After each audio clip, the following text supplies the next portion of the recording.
management, and advertisers.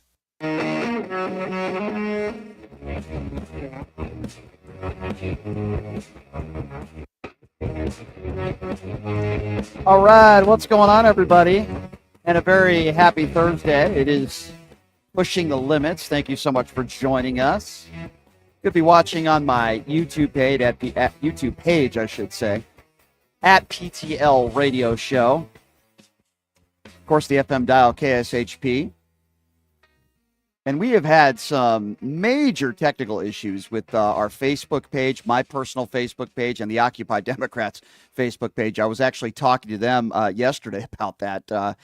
X and Facebook have been really weird, so we're trying to work those out, and hopefully it'll be working tomorrow. But we appreciate you being here. We have a big show lined up for you today. Coming up at the bottom of the hour, a guy that was accused of a third assassination attempt on Donald Trump. His name is Vem Miller, and now he's suing the county of Riverside for that. He's going to be joining us in studio coming up at the bottom of the hour, but we got a lot of stories to get to, and I figured what better person to talk about the news, what has taken place here just in the last 24 hours, somebody that I really enjoy following on social media. He and his brother, the Krasenstein brothers, do an absolute great job. And from the Krasencast, Ed Krasenstein joining us right now on PTL. Ed, it's a pleasure having you back on the show, my friend. How are you? It's a pleasure to be here. Good to see you again. Thanks. You too, Ed. So much to get to since last time we spoke, but let's just talk about the last couple days. I want to start off with, you're obviously Jewish, as am I, and the comments by Donald Trump saying not only Chuck Schumer is not Jewish, but he's a Palestinian. He found a way to offend Jews and Palestinians in the same sentence. And I know you tweeted about this. What's your reaction to this? I think I was the one who made a tweet to Brian, but I mean, it's just Trump trying to insult people, but is it really an insult to call somebody a Palestinian? I would think no. But yet Donald Trump is, for some reason, these are the personal attacks. I think what's worse, though, Ed, is that he's sitting there with the prime minister, right? And he makes these statements. And why is it that nobody in the media questions him on it, at least at that time? Are they afraid to? Nobody speaks out on this. I would say, Mr. President, what do you mean? What do you mean he's Palestinian? Why would you say that? It's absurd. I feel the media has the point where they don't even challenge him anymore because they know that it's not going to do them any good. I think a lot of them are they're going to get out of the White House. They won't press corps anymore. I think a lot of people are just tired of attacks and they're afraid of them. That's not a good thing. Yeah, I agree. It's certainly not at all. So I want to talk about a guy by the name of Robert Morris, somebody who has been close to Donald Trump, and now we have learned that this guy has been charged with some very, very serious crimes, including, correct me if I'm wrong, sexually abusing a minor. Can you tell us about this? Yeah, so apparently he's been indicted for sexually abusing a 12-year-old girl. Of course, she's in her 50s now, but this happened years and years ago, over 30 years ago. And he was very close to Trump. He is one of Trump's religious advisors, and he's photographed with Don Jr., he's photographed with Eric Trump, he's photographed with Donald Trump, and it's just another person in Trump's orbit who has turned out to be a pedophile, or an alleged pedophile, I guess I should say. Yeah, and it is interesting to me, Ed, that, and you tell me, I'm not a conspiracy theorist, and I know you're not, but the Epstein files have since not been released. I know that Pam Bondi wants to blame, the deep state and national security. What are your thoughts on this? Because again, we're both not conspiracy theorists here, but why do you think these files have not been released yet? It's so hard to say. There's the group of people who are saying, oh, Trump's trying to hide something. And then there's a group of people who say, the client list just doesn't exist. And I think maybe it's somewhere in between. I don't think there's actually an Epstein client list that exists in tangible form. I don't think he kept a list of all the pedophiles that were coming to his island. I doubt that actually happened. But also we do know that Trump's name is on a lot of these other lists, like the phone logs, like the plane logs. He's a close associate. He's partied with Epstein. He's had Epstein to Mar-a-Lago. He's met some of these women that Epstein raped at Mar-a-Lago. He's been accused of partaking in some of this stuff with Epstein at various locations. So I mean, is it just my imagination that Trump could be on this list? Absolutely not. He's actually on a lot of these lists, but I don't think there actually is a client list where, it lists all the people who, partook in these crimes. So true, Ed, but correct me if I'm wrong. In the Maxwell trial, we learned that Donald Trump was on the flight log at least 7 times. So I think if one would tell you or me, oh, you guys don't know what you're talking about. Well, first of all, Epstein was caught on a recording saying that Donald Trump was one of his best friends. We know that he was on the flight log at least 7 times, yet so many of these MAGA Republicans call people on the left pedophiles. I'm just throwing that out there. That's all. Well, I find it kind of ironic because so many of them say, oh, Bill Clinton's definitely guilty. And what evidence are they using of that? Witness testimony, witness accounts. And many of those same witnesses also say that they've seen Trump at Epstein Island, or they've seen Trump do this or that with Epstein. So if you're going to go after Clinton and not go after Trump for these alleged crimes, I think you're being a hypocrite. Speaking of sex crimes, I wanted to bring up the Tate brothers because they were in Las Vegas last week. And, you have Dana White welcoming them with open arms. Welcome back to the States, boys. And then it's interesting because you have some MAGA characters, I guess I'll call Roger Stone a MAGA character, claiming that the Trump administration had something to do with bringing the Tate brothers back to the United States of America. Now, I don't know if that's true or not, but what can you tell us about this? And do you feel like somebody within the Trump administration had something to do with the Tate brothers coming back to the United States? Yeah, I do. I think that Richard Grenell went over there and he talked with the Romanian legal people over there and got them to basically allow the Tates to come to America. Now, I talked to Tristan Tate actually a couple days ago when I made a tweet about, what Roger Stone said, where Roger Stone said Grenell basically got him freed to America. And Tristan claims that that's not possible because they were already free. But I don't think he's telling us everything. He acts like he has no idea why Roger Stone said this, although he admits that he's friends with Roger Stone and he's talked to Roger Stone. And he admits he knows who Robert Grenell is, although he claims, oh, I don't really know what he does. I'm not really buying it. I think Grenell did go over there to try and persuade the legal system to allow the Tates to come back to America. And I think that's what led to them coming back to America. Agree with you. And don't you find it interesting and sad that a guy like a Dana White, listen, we know Dana White was seen on video smacking his wife, and then Dana White's the guy speaking at the Republican National Convention. But even a guy like a Dana White, why would you even in public say, welcome back to the States, boys, and shake their hand and give them a hug? These are extremely serious charges. And I tend to believe that they are going to be going to jail for a while, both of them. I don't care how much money they have. If you're Dana White, why would you do that? I'm always willing to say you're innocent until you're proven guilty, because without that, everybody could be guilty of a crime. But at the same time, there is, evidence of, especially Andrew Tate, basically admitting to some of these alleged crimes. Maybe not in so many words, but if you listen to him speak, he's pretty much saying what he did. And whether you want to define that as sex trafficking or not, I guess that's up for a legal system to decide. Right. Understood. So, Ed, I just kind of get your collective thoughts on the first 2 months of Donald Trump's administration, because as I discuss what's been going on with the 25% tariffs, with the economy headed in the wrong direction, I think you would agree. Across the country, gas prices are up, grocery prices are up, eggs.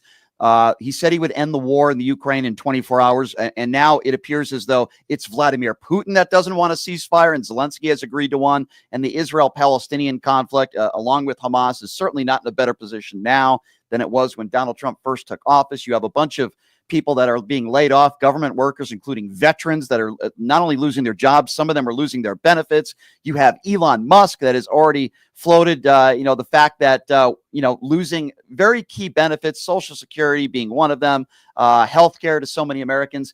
And then you have him doing a car infomercial the other day. I'm like, how would you even characterize, Ed? You've been doing this for a while. The first 2 months of Donald Trump's administration. I think the biggest surprise to me is the way he's handled the economy. I think we've seen how the stock market's reacting. We've seen it plunge not only today but over the last 2 weeks, and we know what the tariffs are going to do. We all know that it's going to increase prices. We all know that it's going to slow down the economy, and it's going to hurt Americans. It's just unfathomable to me that he has gone this far, and he seems to be just digging himself deeper.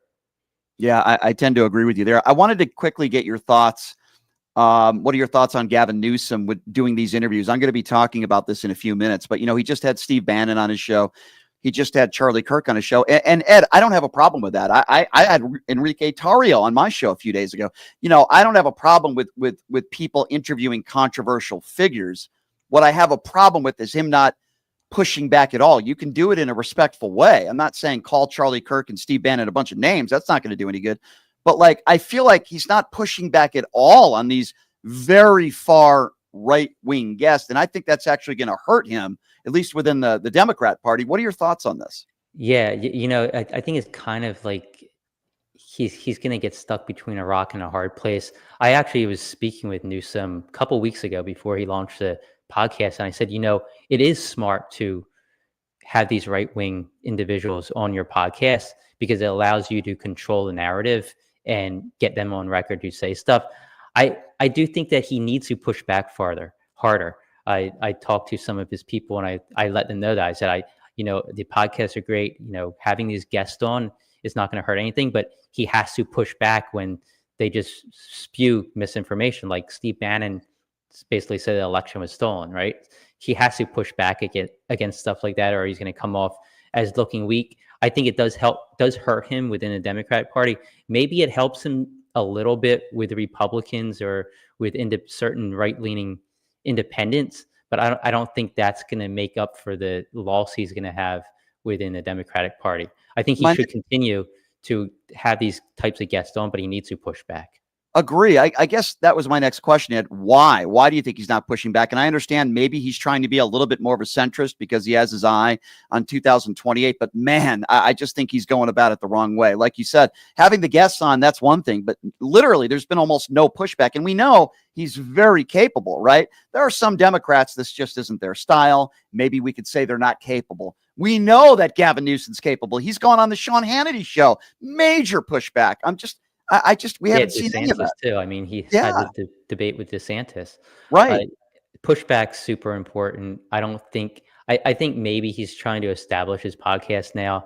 I think maybe he thinks that, a more moderate view on things and listening and, being open to discussion is going to help him. And I think that will, but without the pushback, you just come off as, okay, well, maybe they're right all along. Maybe they're not. Maybe they haven't been wrong if Newsom's agreeing with them. So I think, he has to walk this fine line, but I think he definitely has to push back. Agree. Last question, Ed, and we appreciate your time. What is your biggest concern from what you've seen? If you had to pick one or two things from the Trump administration in the first 2 months where you say to yourself and whether it's before you go to sleep or when you get up in the morning, man, I'm really concerned about what Trump is doing here. Like, what are your biggest concerns of what you've seen here in the last 2 months? I think the move in the direction of becoming a dictator, right? Like, I think democracy is important. I didn't agree when Biden mass pardoned his family, because I feel like that's just slipping us more in the direction of authoritarianism.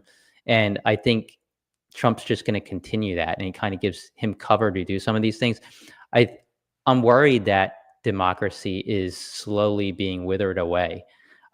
Executive power is increasing tremendously, and that's not something we want.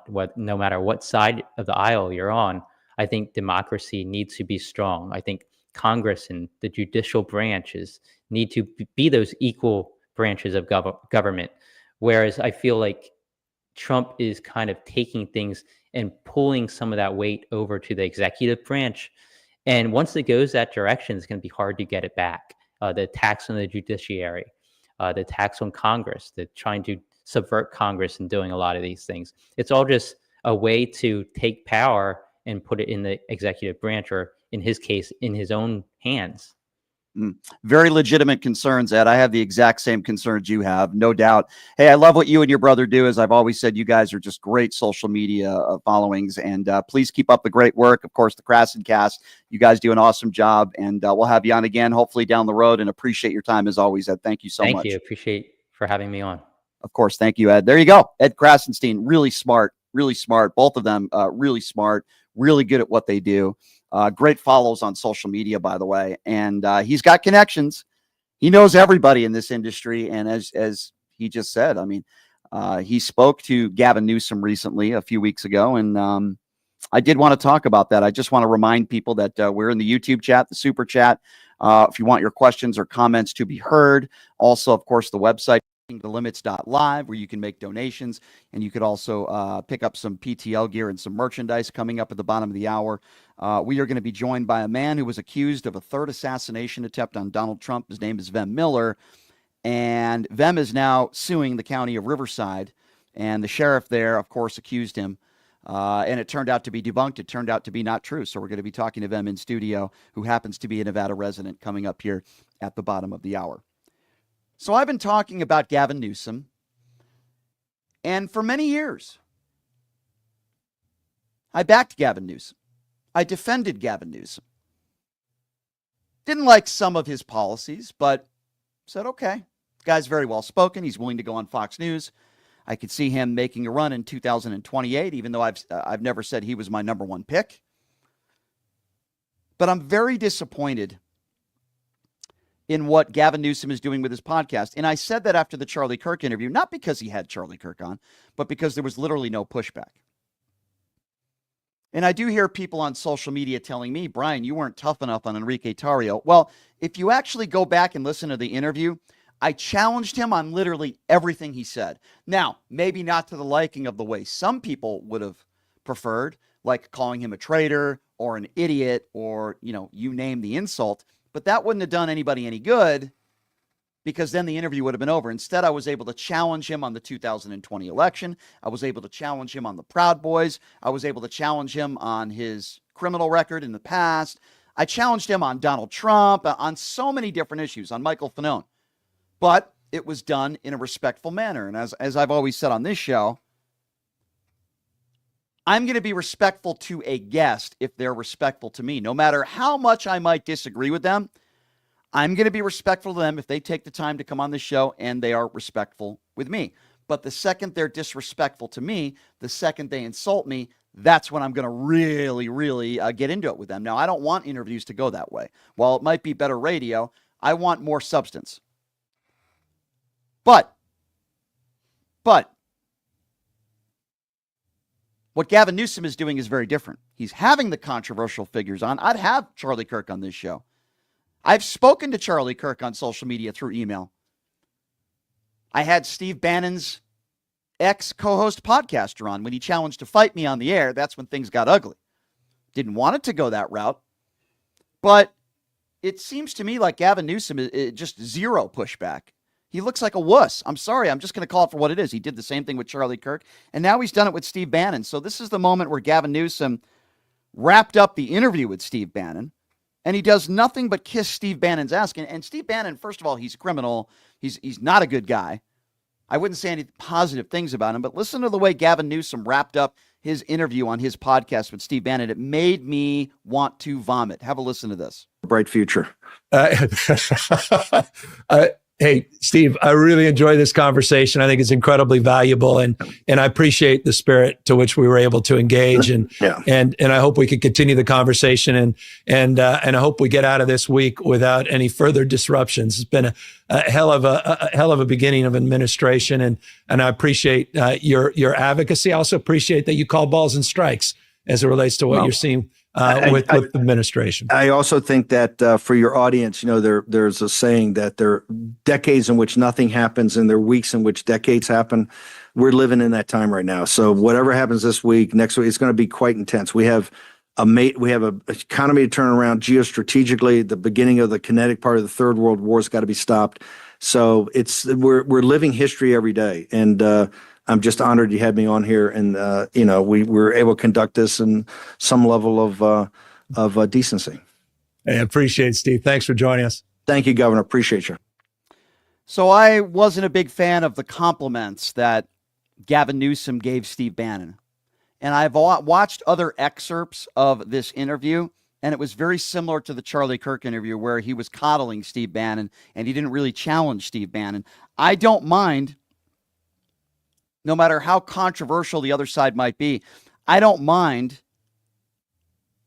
a civil conversation. In fact, I would prefer it, no matter how controversial the person is that's sitting across from you. However, there's a way to be civil and challenge at the same time. And I don't feel like Gavin Newsom has done that. And I can't believe he had a similar type of interview with Steve Bannon after the pushback he got from the Charlie Kirk interview. I got to be honest with you, that really surprised me. And I think he's really hurting his chances if, in fact, he does want to run in 2028. And I feel like that's really the only reason why he's done this. So, disappointing. And I think this is going to hurt him politically. He has the right to conduct these interviews any way he wants to. I'm just very disappointed, and I think he did it the wrong way. And moving forward, we'll see if he changes his, I'm not going to say attitude, but maybe changes his style. We will see if he switches it up. But again, very disappointed in Gavin Newsom and the way he's conducted these interviews with literally no pushback. There are ways of doing it without name calling and screaming and yelling. And as I've said on this show a lot, there's a difference between somebody calling into the show and being disrespectful to me and saying idiotic things than a guest that's willing to come on this show in a long-form interview. Very, very different. And listen, I've had plenty of interviews with people that were respectful. Vivek Ramaswamy did this show. Respectful. Nobody was yelling at each other. Nobody was calling him names. I had Caroline Levitt on this show, and I never raised my voice to her. I didn't call her any names. We obviously disagree on just about everything. I had some and then listen, there are some interviews that turn into screaming matches, which I don't try to do. Larry Elder did this show, and he insulted me, and that's when I got pissed off, and I insulted him back. So every interview is different, the way it goes. When I go into an interview, and I know I'm going to be interviewing somebody that's very controversial, you never know how the interview is going to go. You never know. It could go south really quickly if somebody starts to be condescending or insult you, or it could be very civil with disagreement.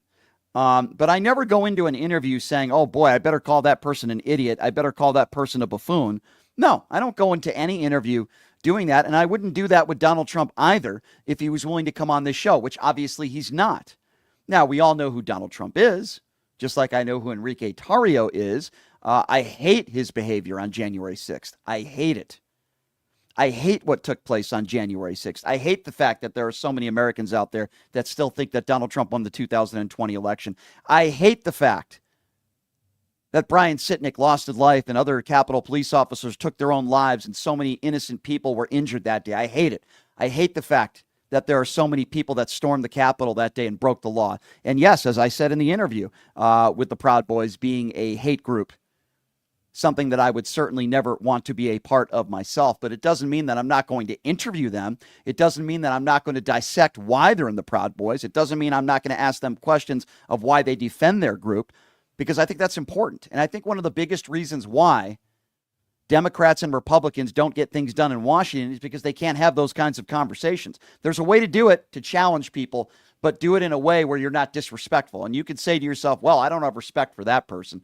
You don't have to respect somebody, but that doesn't mean you go into an interview and just call somebody names, because what is that going to accomplish? What is that going to do? Now, if somebody calls into this show as a caller and they say something dumb or stupid or idiotic and they insult me, we all know how those phone calls go. And I'm not going to change my style there. But anytime somebody on the other side is willing to come on this show and have a conversation with me and be respectful, I'm certainly going to appreciate that, at least, that they're willing to do so, because there's a lot of people on the far right that are not willing to do that. I'm not here to appease everybody. I'm not here to make everybody happy. Impossible. I can't do that. And guess what? I'm not here to do that. You can like me or hate me, but I'll tell you one thing. If you agree with what I'm doing on this show and you enjoy what I'm doing 90% of the time or 95% of the time, then that's a pretty good batting average. There's going to be some things I do on this show, and there's going to be some things I say on this show. Not everybody's going to agree with me. And I can live with that. That's fine. No problem. I'm not here to make everybody happy. Now, if a lot of people that I know listen to this show enjoy what I do, then I appreciate that. I really do. I do appreciate that. Now, we could be facing a government shutdown right around the corner. And I do find it interesting that Mike Johnson is blaming everybody else but himself for this possible shutdown. Now, I want you guys to keep in mind that Republicans run the House, they run the Senate, and they won the White House. But listen to Mike Johnson saying on national television yesterday and putting blame on others. Have a listen to this. This was a big night in Congress last night to get that done. We passed a clean, simple bill to keep the government funded for the rest of the year. And every Democrat, except for one, in spite of all their previous sayings about how disastrous it would be to shut the government down, they all voted to do exactly that. So now the ball is sent over to the Senate. And Chuck Schumer has a big decision to make. Is he going to cast a vote to keep the government open, or is he going to be blamed for shutting it down? And that's clearly, very simply, what they have to decide. And I hope they do the right thing, because government shutdowns, as they all said there on video and have said 1,000 times, is harmful for everybody. We don't need that. Absolutely ridiculous. As Ocasio-Cortez said on social media, Cortez said, if you have the votes, then go ahead. If you need Democrats, then you need to negotiate with Democrats. Those are your options. Blaming someone else because your shoes are untied isn't one. I agree with AOC 150%. Again, the Republicans run the House, they run the Senate, they run the White House. But again, Mike Johnson wants to blame everybody else but himself. This is the MAGA Republican Party today, where they don't take responsibility for anything. They don't know how to govern, and that's what makes it very sad. Let's go to the YouTube Super Chat, if I may. And again, anybody with contributions can go on the YouTube Super Chat and get your questions or comments heard if you like to do so. I want to thank Shelly for making a donation. Shelly said, I'm not calling in today. Maybe you can get some Trump callers. I love to hear them try to debate Brian. Vegas Paul, thank you for your donation. Maybe Newsom just is not tactful enough to push back. Brian, you need to help him, teach him. Okay, I'll take that into consideration. Vegas Paul, thank you very much for your donation. And the Ottawa guy, Sean from Canada, appreciate the way you interact with MAGA guests and callers. Although we don't agree with most everything they stand for, we must hear their way, as absurd as it is. Well done. Well, thank you, Sean. I appreciate that out of Canada. All right, we're going to take a break. And then coming up next, his name is Vem Miller. He was accused by members of the county of Riverside and the sheriff's office of attempting to assassinate Donald Trump. Now he's filing a lawsuit against them for it. He's going to be joining us in studio next. And here's the caveat to it. He actually is a staunch Donald Trump supporter. So we'll take some phone calls and you'll be able to have a debate with him and talk to him about it. But we'll have him coming in next. Vem Miller live in studio. You're listening to Pushing the Limits right here on KSHP. Hey, everybody. Are you struggling to find a pizza place that reminds you of Brooklyn? That true blue New York style pie? Well, worry no more. Stallone's Italian Eatery Pizza is a knockout. We're located at 467 East Silverado Ranch Boulevard, just off of Greenwood Road, half a mile east of South Point Casino, just minutes from the Las Vegas Strip. Come by and grab a slice of pie. Plus, check out our Brooklyn-inspired Italian cuisine. Our sandwiches are super. Hero, that is. Because why be a sub when you can be a hero? Stallone's Italian Eatery is here to serve you phenomenal food, Vegas. Forget about it.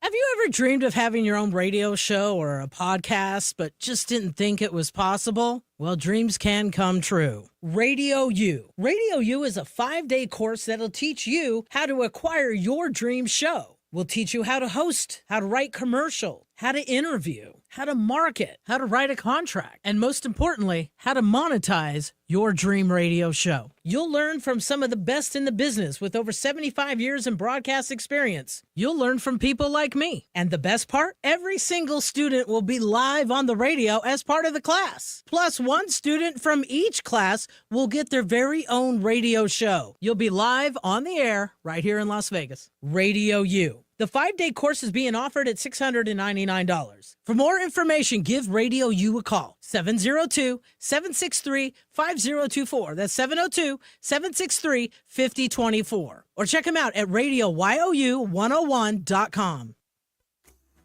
Who would have thought there'd be so many kids playing ice hockey in the desert? Jake Helps Hockey Foundation and the Las Vegas Ice Warriors, founded by Gina Yusufzai 8 years ago, made it possible for families who can't afford the equipment and food. Donate today at www.hockeyforkids.org and help us continue making a difference.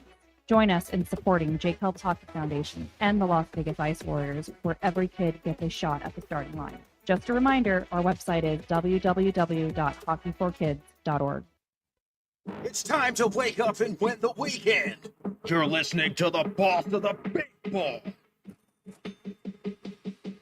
JP the Cat, giving you that grease. Join me every Saturday and Sunday from 8 a.m. to 9 a.m. Pacific time for the live action on Vegas Scoreboard Express on KSHP 107.1 FM and AM 1400. Dive into the game day with my in-depth analysis, expert predictions, and winning plays from the sharpest minds in sports betting. It's more than just placing bets. It's about securing wins. Head over to jptheticket.com and be sure to tune in to KSHP this weekend from 8 a.m. to 9 a.m. Pacific time to ride the winning wave with VSX.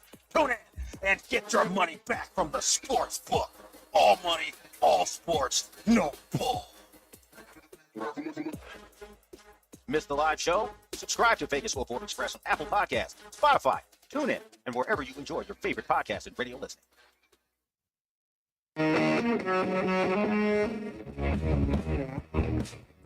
All right, welcome back. It's Pushing the Limits on a Thursday. We just had Ed Krasenstein on from the Krasenstein brothers. Interesting talking to him. And we have some big guests lined up next week as well. I'll be talking about that in a little bit. But I want to thank my sponsors of this show. That would be Aura. And if you're looking for a smart and simple way to stay safe online and protect your family from fraud, from digital, digital safety is so important. You certainly want to hit up Aura. And, after X was just hacked and, it did appear as though the guy who runs X, Elon Musk, was blaming Ukraine, but that's another story for another show. But the point that I'm trying to make is, you don't want to be compromised. You want to protect yourself from fraud and online threats. And here's the best part. You see the link on the bottom of the screen, aura.com/PTL. For listeners of this show, you get a free 14-day trial, completely risk-free. So please check them out, and you'll be surprised what they can find. Thank you to our sponsor, Aura. All right, so I talked about this on the show a number of times. And it's a serious topic, of course, when we talk about an attempted assassination on any politician or anybody, especially the president. So the guy we have with us in studio right now, his name is Vem Miller. He's run for office before. This is the man who was accused of a third assassination attempt on Donald Trump by the County of Riverside Sheriff, Chad Bianco. Well, now Vem Miller has officially filed a lawsuit. I figured it would just be time to do so. And the interesting part about this is Vem is actually a Trump supporter. And when I heard this story, it made absolutely no sense to me. And Vem joins us in studio right now. Vem, I do appreciate you being here. How are you? Thanks for having me on your show. It's been an interesting several months for you, hasn't it? It has, yeah. It's definitely been an interesting few months, yeah. So we talked, because you've been on the show before, and we talked about what took place that day. You were arrested after deputies found guns in your car, which were near the checkpoint a mile away from the rally. Is that correct? Do I have that right? No, that's actually, I have to kind of correct that because the way it went down is very significant. They didn't find guns. So I went from Nevada to California for a job having to do with surveillance for a documentary that had me in a very dangerous location about 2.5 hours north of Los Angeles. That's the reason I was in California. While in California, I heard about the Trump rally. I called somebody you know as well, Jesse Law, the Clark County Republican chairman. I asked him for a couple of special entry passes. Then I drove to Coachella, and before even arriving to the parking lot, and the key thing here is that the parking lot and the actual rally are two separate locations because of bomb threats, right? So they create a perimeter where it's usually half a mile or a mile apart, right? So I see the parking lot entrance about 20 yards in front of me before even trying to enter. So this was not even at the parking lot entrance. This was 20 yards before it. I see a sheriff's deputy. I pull up to him. And like I've done, by the way, in Nevada on multiple occasions, I simply told the sheriff's deputy that, hey, I'm from Nevada. I ran for office as a Republican. And I know that there's been the prior assassination attempts and I have firearms. So I'm very sensitive to that. So for me, it was about disclosing that I'm with the Republican Party, something that, by the way, way, anybody could Google and realize that I have years and years of history of working with the Republican Party. And so I tell him, hey, I have a couple of firearms in the back, just letting you know I ran for office in Nevada, and you're welcome to hold on to these firearms, if you're whatever, I offered that. He told me to pull over to the alcove. About a minute later, another sheriff's deputy came up to me, didn't even know why I was parked there. So I repeated the same information that, hey, that deputy over there told me to pull over because I disclosed that I have firearms, just letting you guys know, common courtesy. Well, he leaves, comes back 2 minutes later, asks me to exit my car, and then puts me in handcuffs. Why? Why were you detained? He was saying because for his own safety and protection. Yeah, but correct me if I'm wrong. I'm not I don't know the law extremely well, but in order for you to be detained, there has to be reasonable and articulable suspicion that you committed a crime. So what were they telling you at that point? They can't just detain somebody. There has to be, just because you have guns in your car doesn't mean that you committed a crime. So what are they telling you at that point? Nothing. I didn't know about anything. They didn't question me. Is there body camera footage of this? They won't release it.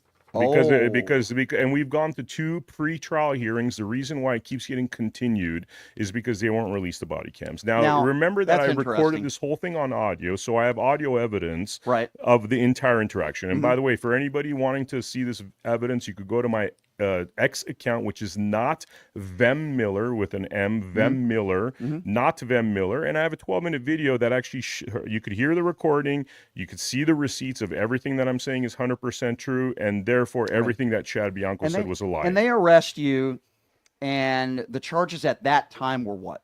So one of my guns had 14 bullets instead of 10. In California, it's capped at 10. 14 is considered a high-capacity magazine based on California law. Mistake. You made a mistake. Yeah, the mistake was that, I was in California. So imagine, I'm over there. I have my firearms in my car. There's a Trump rally, right? Which I'm now realizing I shouldn't even gone to, because the other option was leaving my firearms with somebody that's not the owner of firearms. A very bad move to do that, because if something happens with my firearms in somebody's house. So I thought, it's best to keep it with me, be honest with the police. Vem, you had 4 extra bullets in there. Yeah. You legally own these guns, though, yes, right? Bought in Nevada, yes. Okay, so you spend the night in jail. Yeah, till 1:30 a.m. Till 1:30 in the morning. For the next 24 to 48 hours, your name is thrown all over social media. Your picture's out there. This is the guy who tried to assassinate Donald Trump. And I don't mean to laugh at this, because this is horrible, and I've defended you on this. Yeah. And then you have the sheriff, Chad Bianco, who holds a press conference saying that he believed, and I'm paraphrasing here, that his officers stopped a 3rd assassination attempt, right? He went even further. He actually tweeted the Epoch Times that I told his deputy, I am here to kill President fill in the blanks. He actually said that, So, wow. A complete absolute lie. I said nothing of the kind. And in fact, the evidence to that is if I'd done even 1% of what he said, these are felonies he's talking about. And the FBI and Secret Service didn't even want to interview me. They didn't. Well, that says a lot there, because they knew you weren't a threat to Donald Trump. Yes. So and by the way, could I add something interesting here? February 18, I had a full security clearance to Mar-a-Lago. I was as far as you and I are. Donald Trump was standing right there. I was over here. Full security clearance. They didn't even question me. So it's very clear that there's no security issues with me. I'm getting invited to Mar-a-Lago, and Sheriff Chad Bianco is not. So let me ask you. So let me ask you this question then: why do you think Chad Bianco said what he said? My theory is that he wanted to make his officers look good. No, he was planning to run for governor. So on October 13, the day that it happened, an hour before he did his press conference saying that I'm a lunatic, I'm an assassin, I had fake IDs, all BS, by the way. Everything he said was BS, That day, an hour before the press conference, I recorded a video that I published that night. I couldn't publish it from Riverside because my Wi-Fi was crap at the motel that I was forced to stay at due to these events. In that video, I say the reason this man is doing this is because he wants to basically be a celebrity so he could run for governor. It was very obvious. You can't do that and put people like you in that position to do so. And I'm with you. So, you filed. Let's fast forward to now.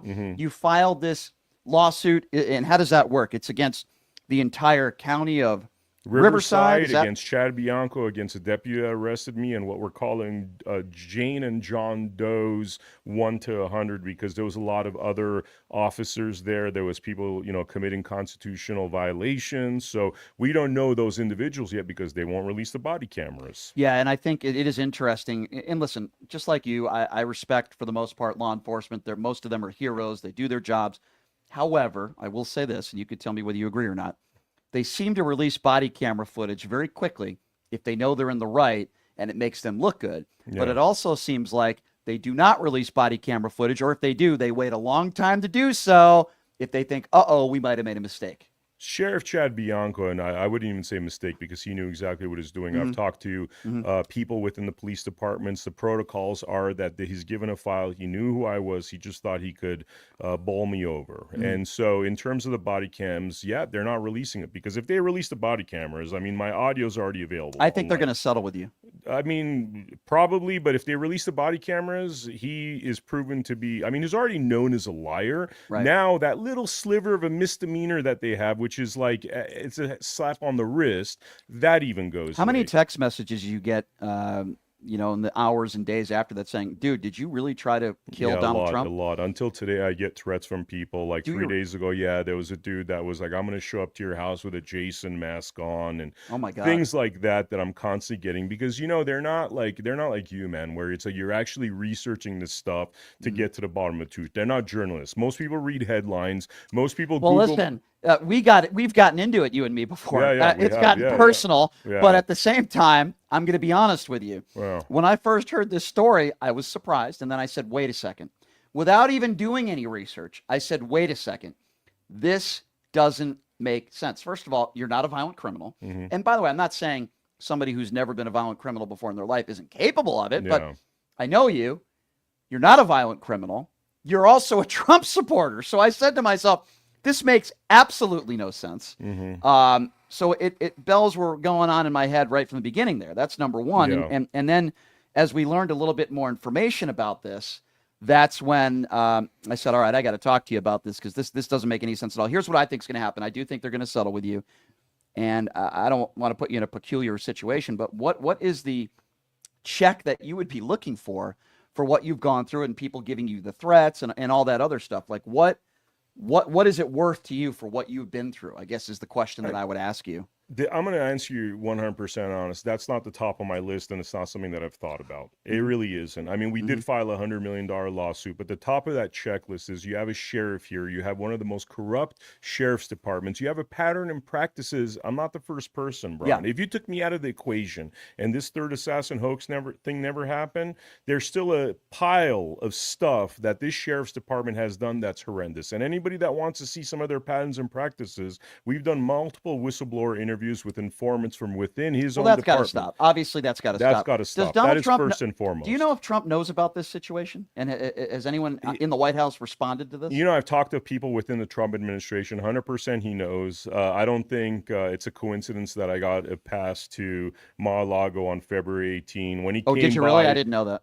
Yeah, I was at Mar-a-Lago. And I'm saying, like, this far away, where you're sitting was Trump, where I am, and he's waving at me. He's doing thumbs up. I have no idea if he knows personally this is the dude that somebody gave you a pass to go there, obviously, and that's so weird.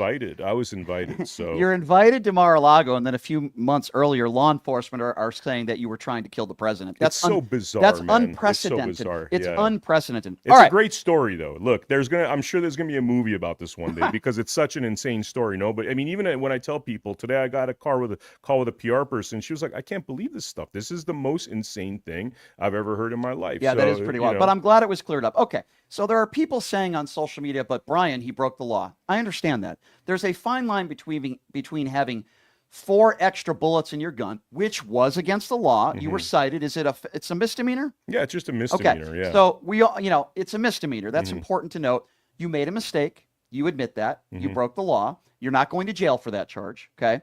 There's a difference between having 4 extra bullets in a gun and making a mistake with state law and being accused of of killing or trying to assassinate the president. There's a fine line there between the two. And by the way, totally transparently, like there's a lot of MAGA people that have attacked me. There's a lot of MAGA people that have said similar things to what this text message is saying. And, when there's accidentally somebody has, doesn't understand the state law, that doesn't even make the news. There's a big gulf between, I'm a lawful gun carrier versus third assassin, you know? I understand that.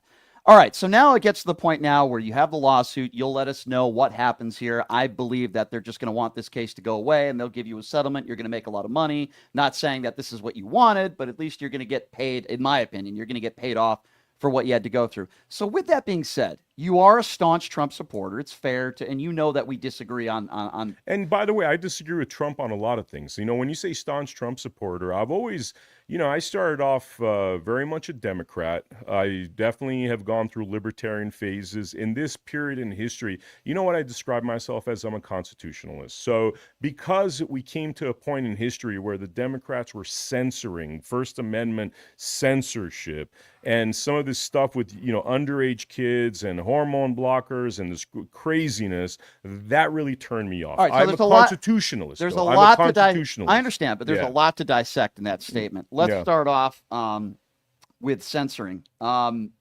What are you referring to? And how are Democrats? Look, I was on Twitter, I was on YouTube because they didn't like some of the stuff. But Ben, that's a private business, though. I understand it's a private business. But I don't think it's in the spirit of what this country is. I think we need to have. Isn't Elon Musk doing the exact same thing, taking blue check marks away, censoring people? There are I don't think he's perfect either. I'm not going to defend. Look, I'm a constitutionalist on an absolute level, okay, right? So I don't agree with any censorship. I understand, but if you're a constitutionalist, then why wouldn't you say to yourself, okay, while I disagree with Elon Musk or maybe allegedly Democrats doing that on a social media platform, isn't it their right to do that because it's a private business? I understand it's a private business, and it's their right. Fine, I'll take. You can disagree I'll with take that. But the thing is, Twitter has become, or X has become, in London you have this square where it's like the free speech square. That's what it's become. It's become the free speech square. Now we don't have a non-private version of that, right? The way we communicate now, the way we get information is through X. Do I like that Elon or Twitter 1.0 censor? I don't like any of it, and I get that it's a private business. I think X is a cesspool of misinformation and bigots and racism, and I agree with you. I think X is a joke. I think it's terrible. However, I hate to defend Elon Musk on this because I think he's a horrible human being. But, and I had this same debate with Robert F. Kennedy Jr. live on this show when he came on. He said, Brian, why do you disagree with me on this? I said, because it's not freedom of speech. It's private business. And you and I can disagree on how they're handling their business, but it's a privilege and it's not a right. Like, it's not a right like buying a gun, right? Okay. Freedom of speech freedom of speech pertains to the government. For example, Vem, if you went on the sidewalk and said, I know you wouldn't do this, but I'm just using it as an example. I hate a certain race, or the government can't get involved. The law enforcement, they can't arrest you, but there are always going to be consequences for your actions and behavior.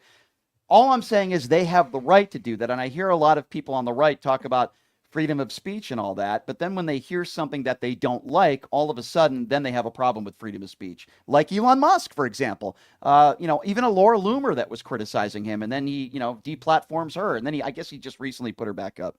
But okay. So I don't have much I could argue with you about there. It's kind of like the private business thing. Look, when the Constitution was written, I don't think they had imagined there'd be an X, all right. So we could agree on that. But you had mentioned hormone blockers. Now, again, Donald Trump said, kids are being dropped off at school and then they're coming back another gender. That was not true. That was a lie. And while you can disagree on children, teenagers getting trans surgery or getting hormone blockers, my advice to somebody like you is if you have kids, you have the right not to allow them to do that.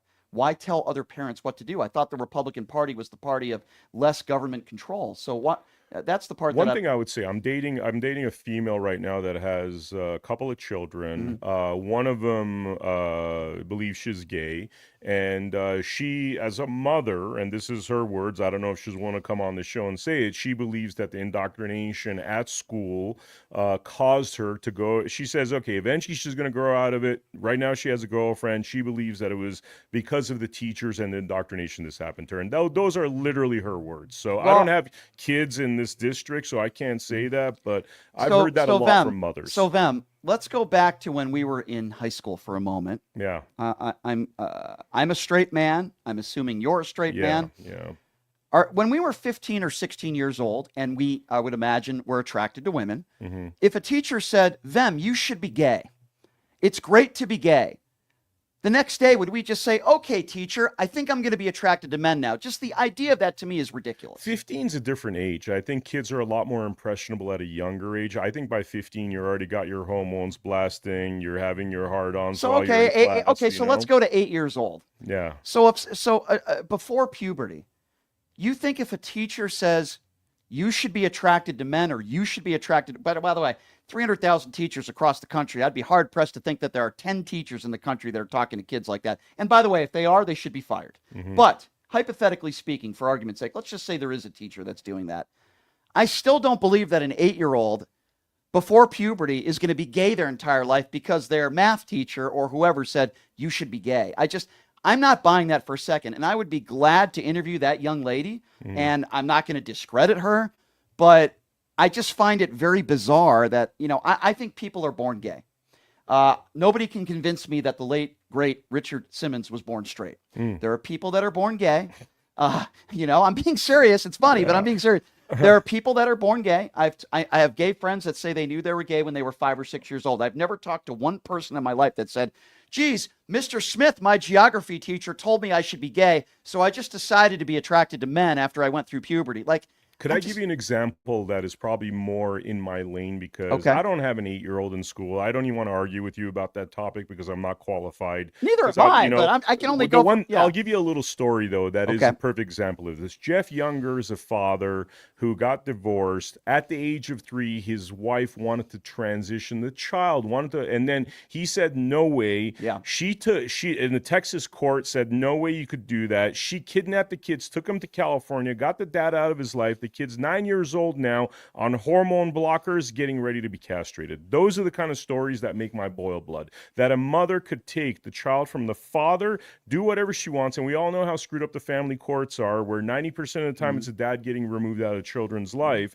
That's a kind of story that I believe that's child abuse. I believe, in fact, you're terrorizing that child because you're not even giving that child a choice, man. We're given till 15 years old for us to discover our sexuality. Kids at 8, 9 years old don't. It's at 3, they don't know their sexuality. Well, I do believe that if there are 3-year-olds that are getting transgender surgeries, there are certainly not many of them. And I mean, maybe you can count on your finger. I think it's extremely rare for that to happen. And I also believe that, listen, it's not like they can just walk into a hospital and the mother can say, I want my child to switch sexes.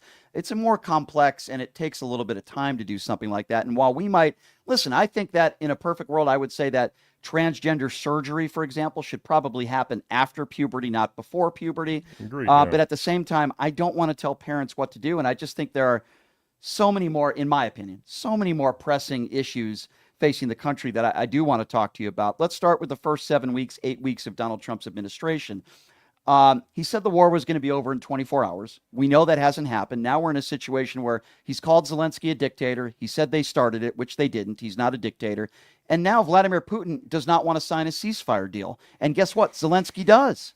So I don't understand why Donald Trump, the guy who you voted for, Donald Trump, why does he kiss the ring of Vladimir Putin? What are the concessions that Russia is offering?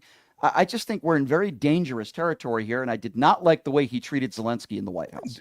This is a really deep discussion in terms of Russia. Should we be friends with them? Should we be frenemies with them? Should we be enemies with them? Very long discussion. I am disappointed that I heard that the Epstein files, the JFK files, the 9/11 files, the RFK files, all of that stuff was supposed to be released within 24 hours. We still haven't seen it.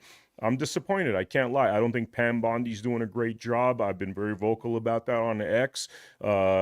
Trump is like one person. There's only so much bandwidth in 24 hours. He's entrusted some of these people to do what they all promised was going to happen. Well, Trump was the guy Trump was the guy that made these promises on the campaign trail. Yeah, I know. I'm not going to defend him. Maybe you shouldn't say that the war should be over in 24 hours. Maybe you shouldn't say you're going to lower the price of gas and eggs when, by the way, it's gone in the opposite direction. Now, I know there's cause and effect. Let's talk about that for a moment. Sure. I don't want to do a 30-minute conversation on eggs, but we'll do like a minute or two.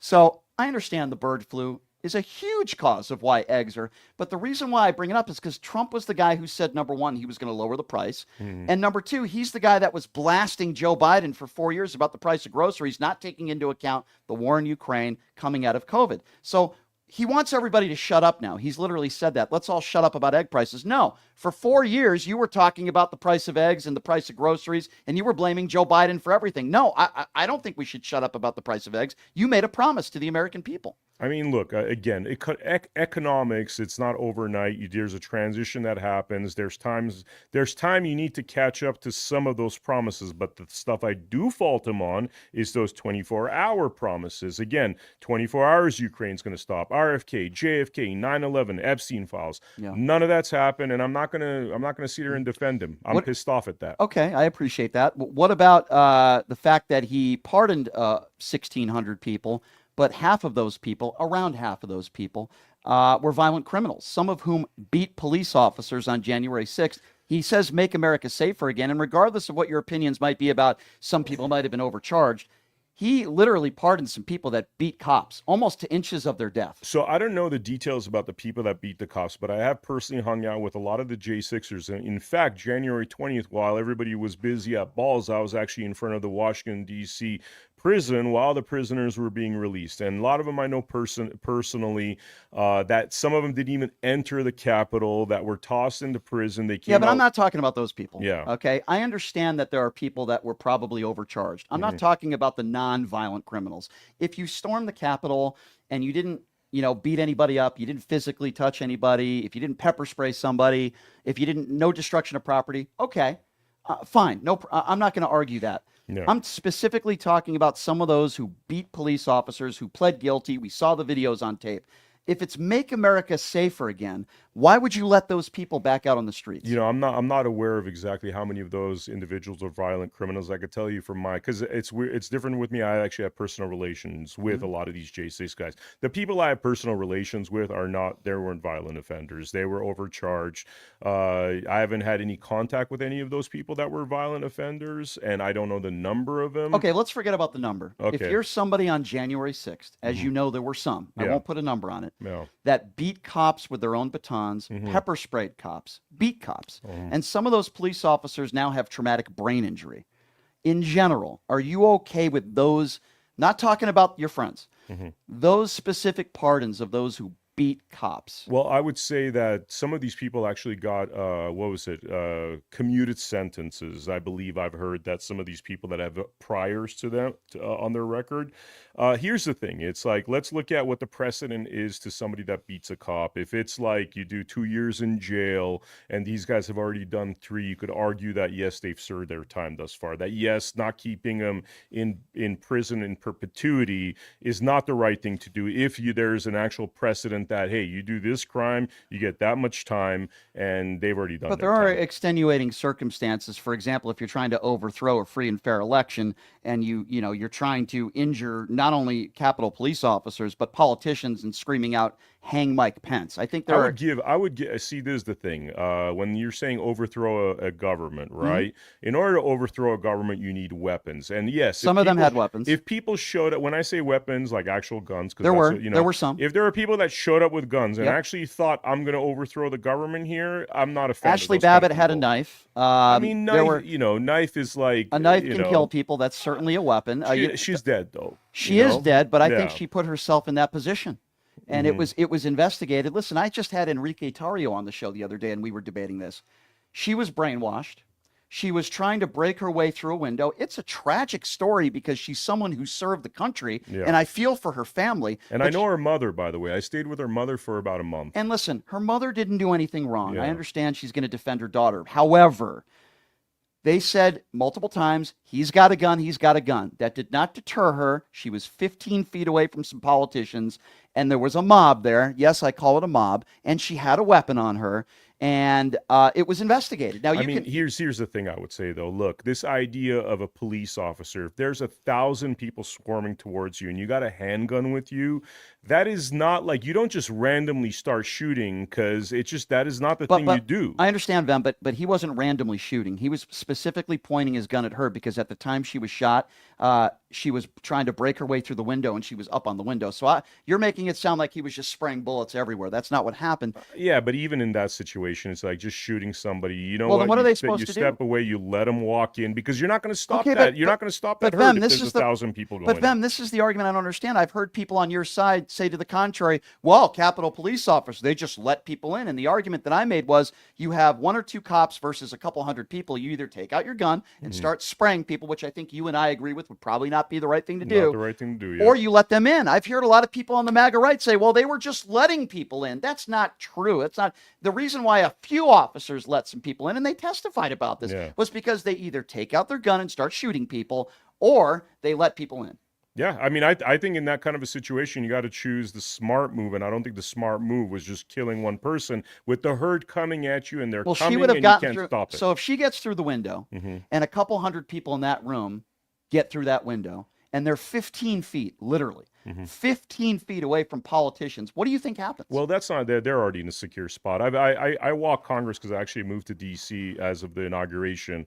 I mean, there's so many hiding spots for them, and I'm very well aware of it. I don't think that was it was a very dumb thing to do, just to take one shot thinking that I'm going to stop 1,000 people. That's not what a smart person does. And by the way, there's a beautiful through line through here, because one of my issues with Chad Bianco is that he's not a very smart individual. What he did wasn't smart. I don't find that guy. Okay, but these are not the kind of people, whether police force or government, that we need to bring into power. Okay, I can't speak to that, but would you also say what Ashley Babbitt was doing was not a very smart thing to do that day? Her behavior that day was not very smart. She didn't deserve to die for it. There's a lot of things that people do that are dumb. Okay, but that maybe you need your handcuffs on, maybe you need to spend a few nights in jail, but killing somebody for that is just, again, it's so ridiculous. Was her behavior stupid that day, though? Because you're saying some of the officers' behavior was stupid that day. I think anybody that was trying to do what was being done there in terms of the breaking of windows, and that is not the way I operate. That is something I would never do. I would think that, yes, that is not a smart action, but she did not deserve to die for it. All right. Well, I guess we will agree to disagree on that one, and it's very sad. You think that she should have deserved to die? Or well, let me respond to you specifically by saying this. If you're dumb enough, and yes, I think Ashley Babbitt, with all due respect, very dumb what she did that day. When somebody is in law enforcement is pointing a gun at you, which she knew. Yeah. They were shouting it out multiple times. It's kind of like when a police officer says, "Get your hand." Could I ask you a question as a follow-up? Because I agree with a lot of what you're saying. Michael Byrd, do you think he did the smart thing?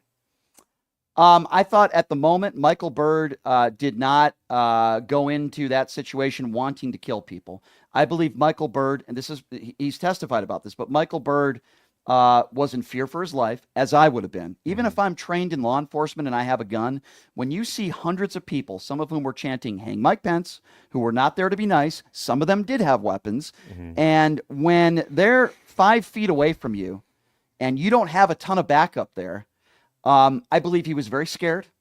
I believe he was within his right to do that. It's a very sad circumstance, and I wish it never happened, and I wish January 6th never happened. Could I mention one thing? Yeah. There's a lot of cops that pull over people. They get itchy trigger finger. I don't like any of these people, man. I don't like the Michael Byrds. I don't like the itchy trigger finger cops that shoot black people or white people because... Would you say the same thing about Derek Chauvin? What do you mean about Derek Chauvin? He's a police officer that murdered a black man. He's in jail right now. And that's what they say. There's a lot of theories about that. Again, it's not something that I've researched deeply for me to give you an intelligent answer. But it's not a theory that Derek Chauvin is a convicted murderer. He's in jail right now, and George Floyd is dead. Look, I would have been a convicted murderer if I wasn't, or convicted assassination attempt if I was. But it could have very well happened. There's a lot of in the prison population, there's a lot of people that are innocent. A lot of people, Democrat, Republican, across the board. Okay, I know a guy that's in prison right now that, excuse me. The reason he's in prison is because they don't like the health stuff that he was releasing, and they use some other predicate, but it happens a lot. I understand, but Vem, hear me out on this. Byrd, while you might disagree with that shooting, it was investigated. He was found no criminal wrongdoing. Derek Chauvin, on the other hand, and you think Byrd is a murderer. I mean, I've heard a lot of people on the right say that, but Derek Chauvin is a manslaughter at the minimum. Okay, you say manslaughter. Derek Chauvin is a convicted murderer proven in a court of law. There were 2 autopsies, both confirmed. It was also at a time with one of the things, the components, Brian, very important, is that judges are also emotional creatures. Yes, they're supposed to work by the law, but was that because look, everybody was scared about like cities being burned down because of the political climate at the time, right? Now, I was in LA, by the way, when the O.J. Simpson verdict happened, and that you could argue the reason he was found not guilty, which we all know O.J. was guilty from what we've heard, right? That was a response to the LA riots, because had they just screwed over Rodney King, who those police officers should, and by the way, again, bad cops, theme of the day, right? Those bad cops should have been held accountable for the Rodney King beating. I agree. And the response to that was letting OJ free, because if OJ didn't go free, LA was going to burn. Not to go back into OJ, but there's a lot of reasons why he was innocent. The LAPD did a horrible job in that case. The prosecutors, Darden and Marcia Clark, did not do a good job.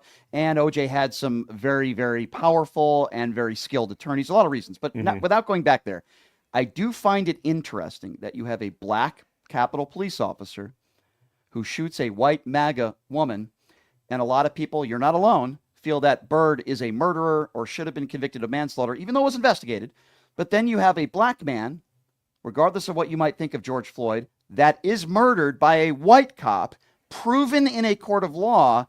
And there are a lot of MAGA Republicans like Ben Shapiro who are asking for Chauvin to be pardoned, but yet Byrd is the murderer who happens to be black. I do find that interesting. That's all I'm saying. Well, I was just defending Rodney King, and I think that whole thing, I mean, so it's not a black or a white thing to me. I think with some people it is. Look at the way I'm dressed, by the way. You know what I'm saying? I understand. Yeah. I'm just talking about MAGA Republicans in general. I do find that interesting, and I wonder if George Floyd was white and Derek Chauvin was a black cop, if Ben Shapiro would be asking Look, for the I'll same tell thing. you, I don't like Ben Shapiro, straight up. I'll be straight up with you. He's not my favorite, and I would love to actually debate him. I'd actually love to debate him. That makes 2 of us. Vem, here's what I think I want to do. I think I want to open up the phone lines now, because there's a lot of people that want to talk to you. Yeah. By the way, the number to call is 702-221-7283. Again, the number 702-221-7283. As we started this interview, Vem was accused by County of Riverside Sheriff Chad Bianco of a 3rd assassination attempt on Donald Trump. That was debunked, not true, and now Vem has filed a lawsuit against the County of Riverside, so we will see how that turns out. He's also a Donald Trump supporter, and while we disagree on politics, I certainly defend him when it comes to this alleged 3rd assassination attempt. That was not true. So we're going to take some phone calls now from people on both sides of the aisle that I'm sure want to chime into this conversation. Again, that number, 702-221-7283 is the number to call. All right, let's find out who we are going to first here. And by the way, check out my website, pushingthelimits.live. Again, the website is pushingthelimits.live. And our good sponsors at Jackson's Bar and Grill, home of the Pass the Puck contest, where you can win up to $500 in free slot play just for playing a slot machine. Tell them that I sent you. Jackson's Bar and Grill, great food, great atmosphere, located at Flamingo and Jones. All right, as you know, we take phone calls not just all over the country, but all over the world, and we're going to do that right now, 702-221-7283. Let's start off with Irvin, and Irvin is calling out of Las Vegas. What's up, Irvin? Hey, how you doing, sir? Good.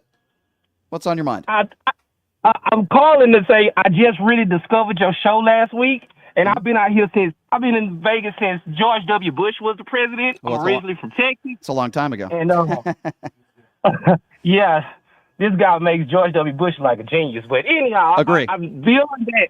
I just want to say, man, keep up the good work. Because, man, growing up, all I knew about was Rush Limbaugh and right-wing shows on the radio. Boy.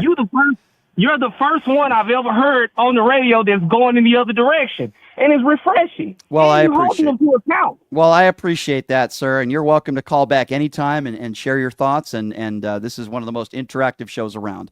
If you have questions for Vem Miller, give us a call now. Let's go to Tony. He's calling out of California, I believe. Hey, Tony, you're on with Vem Miller. Go right ahead. Hey, Brian. I just have a quick thing to mention to Vem, since you guys were talking about the whole thing with Ashley Babbitt and and what happened there. Let's be very clear on something here. The Capitol Police and the Secret Service are tasked with and trained to use any and all force necessary to protect the vice president and members of Congress. That door was the last line of defense. And he just says, oh, well, they're outnumbered. They should just let them in. Yeah, you had guys with zip ties ready to kidnap and commit false imprisonment against members of Congress. I want to let Vem. You're just going to sit by and let them do that? So hang on the line. I want to let Vem respond to that. Go ahead. I mean, Vem. they didn't have the manpower to look, you got to be logical. If you're going to war and stuff, that's part of this, having your battalions ready.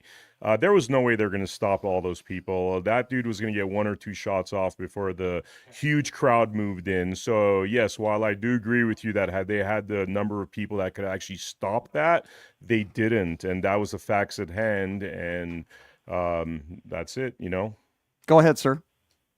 Okay, so, and the funny thing is, the guy you had on a couple days ago had the same mentality. So you're saying it's perfectly reasonable for these guys to, if they made it in and committed assault, possibly even murder of members of Congress, without due process, without anything. Well, that's not that's not what would have happened. You're okay with that? No, that's not what I'm saying. What I'm saying is all those people were already in a secret location. I've been to Congress. I see how it works. There's a million areas that you could actually go into hiding. They were in a safe place. Ben, they were still in the chamber. We have video footage and photographs of the guys at the door, members of Congress still in the chamber, still being evacuated while Babbitt and the rioters were at the doors.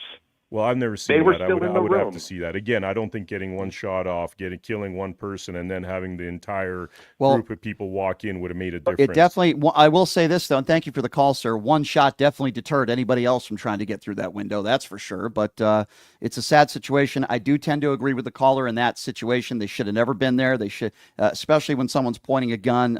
But all right, so thank you for the call, sir. 702-221-7283. Ivana is calling from New York. Hello, Ivana. Hi, Brian. This is I'm my first time being able to call through, so I'm really excited. Oh, thank you. Love your show. I've been trying to listen to you whenever I can, and although I do want to make one, respond to them that I have a 5-year-old son, and I asked him do you like boys, and he immediately say no. He's so decisive. So I agree with Brian. I think if you're gay or lesbian, you're born with it. It's not like you can someone can tell you, and then you change, your sexuality. So I just want to, give you that viewpoint. And also, if I could ask them, as a suggestion, if you could put yourself into, George Floyd's shoes or other people's shoes, the Congress members that they were fear for their life, and then really think, how would you feel? I just want to make that suggestion. Okay, fair enough. Go ahead, Vem, if you want to respond to that. I mean, there's not much, there's not much that I could say about that. From what I understand, they were already in a safe place, but again, it's on my line of expertise, so. 702-221-7283 is the number to call. Vem Miller joining us in studio. He was accused of a third assassination attempt on Donald Trump. That turned out not to be true, and now he's filed a lawsuit against the county of Riverside and happens to be a Donald Trump supporter. I won't say the word staunch. I won't put that in there. 702-221-7283. Let's go to Terry, who's calling out of Maryland. Hi, Terry. You're on with Vem Miller. Go right ahead.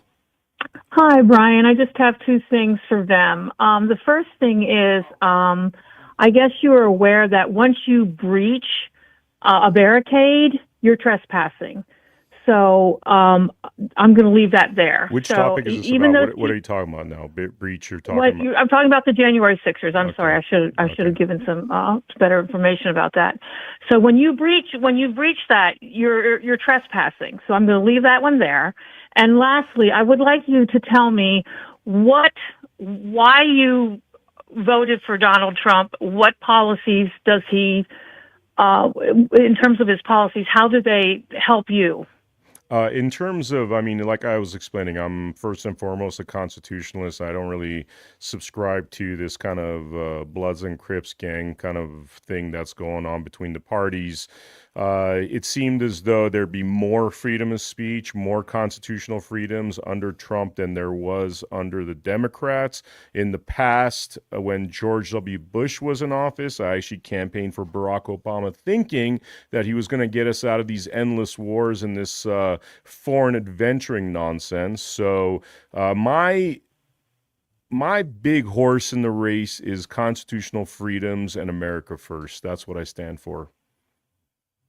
Well, when you say constitutional freedoms, I sort of feel like now our constitutional freedoms are being taken away. How do you feel about that? Well, you weren't banned. I had a YouTube channel. I had a, X channel. And yes, I understand they're private businesses, but they went from being okay with all kinds of speech to basically not liking certain things that we're saying about the COVID vaccine and other things that were going on. I was affected by that. Businesses I had were damaged. Our progress was slowed down by years because of that kind of nonsense, and I just don't like that kind of stuff. But just what's going on right now. Look at this guy who's pro-Palestinian. I'm forgetting his name. He hasn't broken any laws, and now Rubio is saying, well, we're going to deport him even though he hasn't broken any laws because we like his politics. Isn't that the opposite of what you're talking about right now? Or when he says the enemy within, wanting certain members of the media to be fired, or even Kash Patel having a hit list because they don't like their politics? I feel like it's more extreme on the right than the left right now. I have to research what that person's, I've heard of things about his background, like he wants to break up the United States. He wants to destroy the United States. But that's freedom of speech. And even the White House the other day admitted that he hasn't broken any laws. So there's a key component to our Constitution, which is committing treason against the Constitution. And theoretically, this is happening all the time, by the way. It's not just in one or two cases, which is that you do things that oppose the Constitution, such as, right to carry arms, such as freedom of speech, right? That is theoretically, in the world of law, committing treason against the Constitution. So I don't know if what that guy was saying, again, I haven't researched the story that much, but I've heard there was certain elements of committing treason upon our Constitution by saying, hey, I want to destroy the United States. And so I don't know. I'm not qualified to make a strong comment on that topic. I understand. But when you say make America first, do you think making America first is doing all these tariffs that hurt the American consumer, kissing the rear of Vladimir Putin, which is exactly what he's doing, calling our allies dictators? Do you feel like that's an America First agenda when veterans, a lot of veterans like I do, are losing their jobs across the country for no reason? And then you have the richest man in the world that is talking about taking Medicaid away, is talking about taking Social Security away. I mean, he literally did an interview the other day where he's talking. To me, that's not making America first. That's my opinion. It's making rich billionaires first, giving the biggest tax breaks to the top 1%. He turned the White House the other day into a car dealership for Tesla.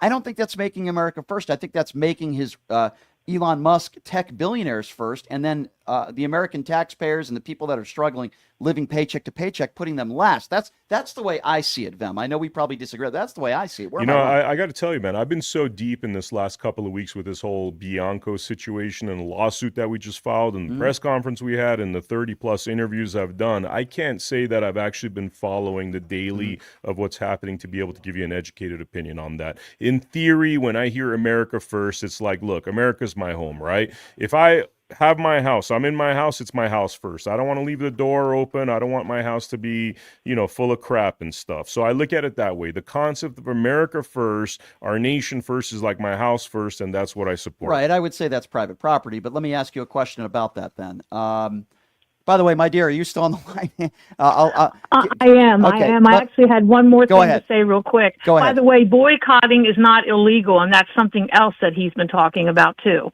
So I just wanted to mention that. Understood. And thank you, my dear, for the phone call. Okay, violent criminals, because I think when you mention your home and that sort of thing, you're making that as an analogy to the country. Let me ask you this. I think we probably agree that if you're a violent criminal in this country, I don't have a problem with you being deported if you're illegal, right? I think we agree on that. I don't want to live in a country where Donald Trump says it's okay for ICE to go into synagogues and religious sanctuaries and schools and deport people, some of whom are not violent criminals that have lived in this country for decades. There's a story out right now. I don't know if you've heard about this story of a young girl. I have an opinion about that, actually. Could you mind if I tell you real quick? Yeah, let me just finish the thought real quick, and then you have the floor, Ben. Sure. There's a young girl, I think she's 7 or 8 years old, and you might have heard of the story. She has brain cancer. Mm-hmm. She's being deported. And she's not able to get the health care that she needs here because her and her family don't have the proper paperwork.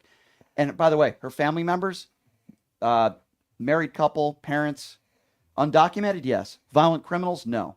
And now that girl is suffering with brain cancer, and she's probably might not get the help that she needs. I hope she does.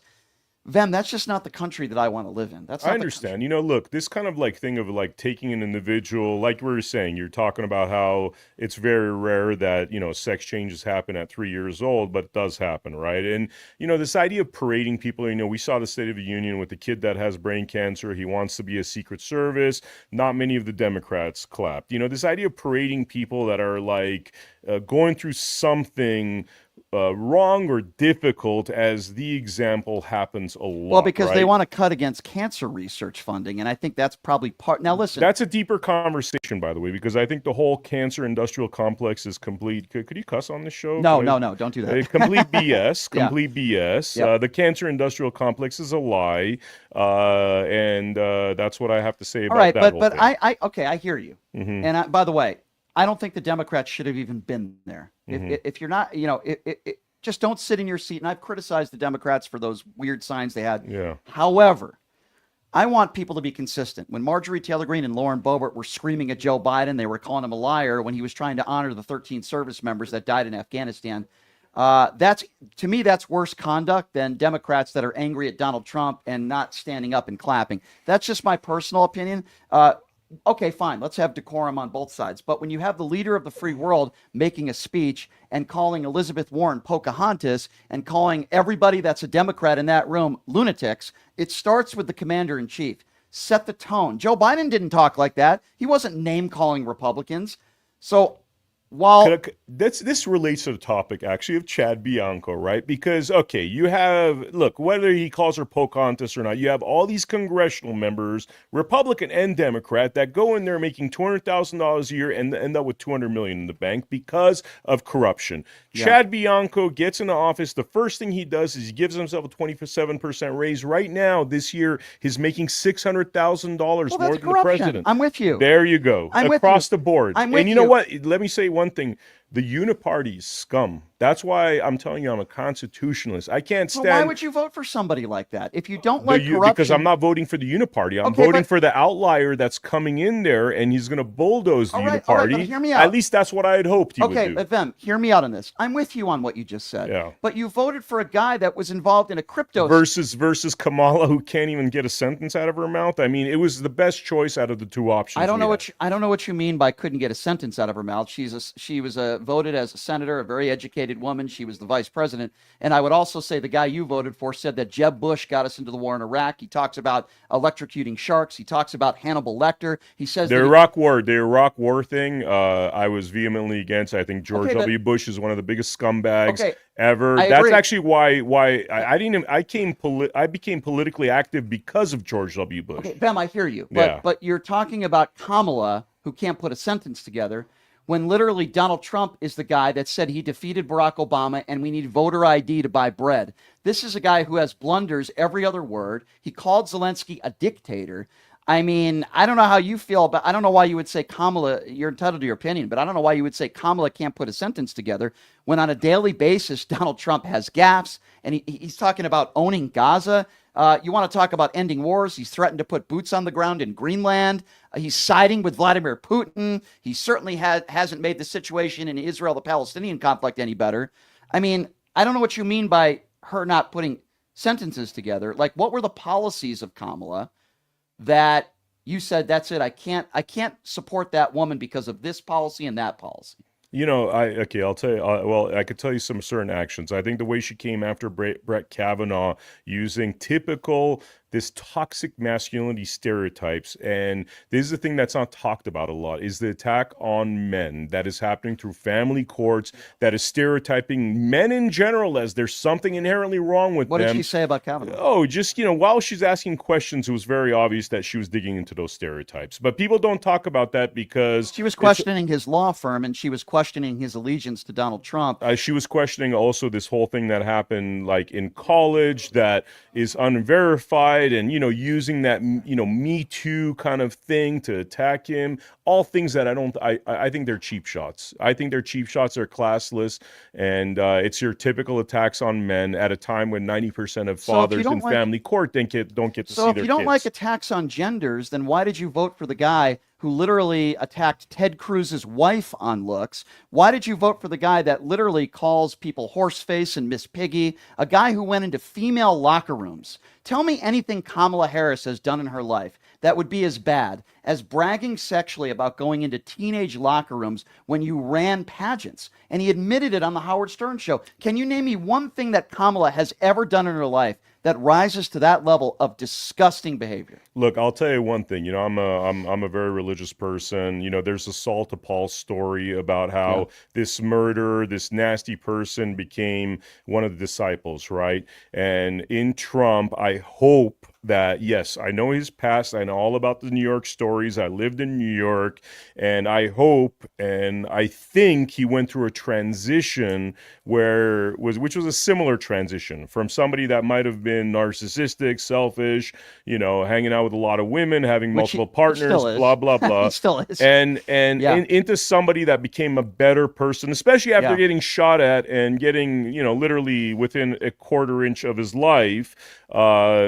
I don't know. I'm hoping the best about Donald Trump. I understand, but I don't think that's reasoning for going into teenage locker rooms decades ago when you're a 50-year-old man and looking at a bunch of teenagers naked. I understand you might have thought Kamala Harris and her questioning of Brett Kavanaugh might have been a little bit too harsh. I would respectfully disagree with you on that, but I do think she's very capable of putting sentences together. And the point being is, I could name you just one day in Donald Trump's life. Kamala has done nothing to that extent of bragging about going into women's locker rooms and the liable sexual abuse and the felonies. But there's a lot of the phone lines are full, right? All right, we got to get back to the phone calls. I could talk to you about this stuff forever. Let's go to Kowalski, who's calling in from California. Hi, Kowalski. Go right ahead. Hey, how you doing today, Super Soul? What's going on? I'm sorry, what? Come again? I said, how you doing today, Super Soul? Super Soul. Okay, I'll take that as a compliment. Thank you, Cole. I'm doing all right. You got anything going on that you want to ask Vem? Go right ahead, sir. Well, I mean, I got a couple statements and stuff, and maybe a question. Sure. They're not really hypotheticals. Okay. I'm a veteran, and it makes me sad that things like that happen to guys like Vem, who somebody tried to get some extra pins or ribbons or whatever, making up some kind of weird story because they could try to sort nonsense on you. Right. I get that. That's a bummer, man. That can do really bad things for your mentality. I would say, try and get out and see some blue skies from time to time. Mm-hmm. But on other notes, there's so many things that you've said today, Vem, that I just there's like this inner devil dog in me that just wants to shout hard enough to blow the skin off of your screaming body. Okay, so let's try to. I hear you, but let's try to focus on one thing that Vem has said, and you guys could talk about that. What's the one thing that you've heard him say today that you really disagree with him on, and then try to pick one. That Trump is, let's go right to screw Trump. Let's go to that America First principle. Okay. Let's have a really interesting dialogue on this. How about let's realize that we are not the only location on this ball of dirt orbiting in this cosmos. Okay. Vem, what would you? We can't be America First without recognizing the rest of the world and what it can give us and what we can give them. I agree, how to defend ourselves from them and who to align with. I agree, and I think the Ukraine war is a perfect example of that. But go ahead, Vem, if you want to respond to that. I'm not sure what the question is, but, having traveled all around the world, I see that we have certain fundamental rights in this country that don't exist elsewhere. We are truly unique in that, we try to say that we have allies and stuff. No, I think we have frenemies, and I think we have people that use us. We are actually a very unique model, and it scares me to lose that. Thank you for the call, sir. Let's go to a Canadian caller calling from Canada. Let's go to Yvonne. Yvonne, hi, you're on with Vem Miller. Thanks for calling in. What's on your mind? Hi, Brian. Hi, Vem. Vem, I understand your voting for Donald Trump was freedom of speech. And yesterday, he actually said that it was illegal for anyone to do boycotts against Tesla. how can you believe that he's even with the freedom of speech situation? I mean, again, we're getting into like this kind of like absolutes, and like I've explained, I'm not an absolutist with anybody, any movement, any party. I'm first and foremost a constitutionalist, and if Trump was doing things like that, hey, I disagree. So not sure what to tell you. That's fair. That's fair, and I'm really glad that your situation at that event got sorted out. There were other things thought of why you were there and all that, and I'm glad you're not being charged or convicted for any of that silliness of trying to attempt to. As am I. I'm glad. As am I, my dear, and I think all of us are on the same page there. As I said before, me and Vem have gotten into it before, but I was the first person to hit him up on social media and say, hey man, this is horrible. I got your back on this one. 702-221-7283. Let's go to Michigan, shall we? Home of Tom Izzo. Well, there are different Michigan basketball teams, but that's my favorite. Let's go to Pat. Pat, what's going on? Oh, I'm just, trying to bring my blood pressure back down. I just don't understand how these people that you're bringing on the show justify the things that they say. I just have issues with nearly everything that you've justified. How, the gal coming through the window that got shot on January 6th. I never justified that. Just to clarify, I said she didn't deserve to die. I said that was an overreaction. So that's not justifying. But, okay, and you're not the only one who has acted like this isn't a crime. If somebody comes, even if it's a crime, if I break into McDonald's right now, it's a crime. If I try to rob a liquor store, it's a crime. Does that crime equal death? Right? Usually, we give the death penalty to people that murder other people. Does it justify deadly force? I think is where you guys disagree. Correct, my dear? I agree. It doesn't justify deadly force, but she's one of, 1,600 people or whatever that stormed the Capitol. How can anybody justify? I've heard people on your side say Nobody's that justifying it was that. And this is people go to absolutes. They hear one thing they don't like, and all of a sudden, and this is why I don't like this gang mentality of Crips and Bloods between parties, because if you're either a Crip or a Blood, that's stupid street stuff. There's gray areas, and the gray area within this is that, no, I don't agree what she did was right, but she didn't deserve to die for it. I do agree with you that there's gray area, but I think if anybody put it on one category, it's Donald Trump, because he pardoned 99% of the January 6ers. If he just pardoned and we've gotten into this before, but if he just pardoned the nonviolent criminals, that would have been one thing, but he decided to pardon almost everybody. 702-221-7283. Let's go to Patrick. Patrick is next on PTL. Hello, Patrick. Hello, guys. Hey, I don't want to speak for Vem, but I want to see if he agrees with what I have to say. When we talk about the problem with the First Amendment, what we saw in the previous administration, we do agree that YouTube, Twitter, Facebook all have the right to censor however they want to censor or restrict whatever conversations they want to restrict. The problem is we saw that the Biden administration was meeting with these corporations, and per their recommendation, were censoring different content because which they had the right to do. The White House had come to them. Which they had the right to do. I disagree with that. That's government collating with private businesses. That should not happen. I 100% disagree with that. Agreed. So when we talk about First Amendment and the censorship that took place under the Biden administration, they were going to these entities and not forcing them, but colluding with them to censor. No, that's not factual. Hold on one second. That's not completely factually accurate. First of all, there were no crimes that were committed. You are correct. Nobody forced anybody to do anything, and the government has the right to make recommendations. For example, if there's medical misinformation, I'm using this as an example, that can harm people, then guess what? The government is allowed to get involved and say, hey, we really recommend you don't allow this person to say this because people can be harmed. Now, you might disagree with that, but it's not against the law. It's still private business, and the government has the right to do that. On the flip side of things, Donald Trump is literally going after members of the media. He's called members of the media to be jailed because he doesn't like their political opinions. The Joe Biden administration has never done that, and Donald Trump has called members of the media the enemy within. So if you have a problem with Joe Biden and his government making recommendations to people on social media, then you better have the same problem, if not more, with Donald Trump and members of his administration wanting to deport people when they own admission a person has not committed a crime and calling people the enemy within and wanting them jailed. Why don't you have a problem with the flip side?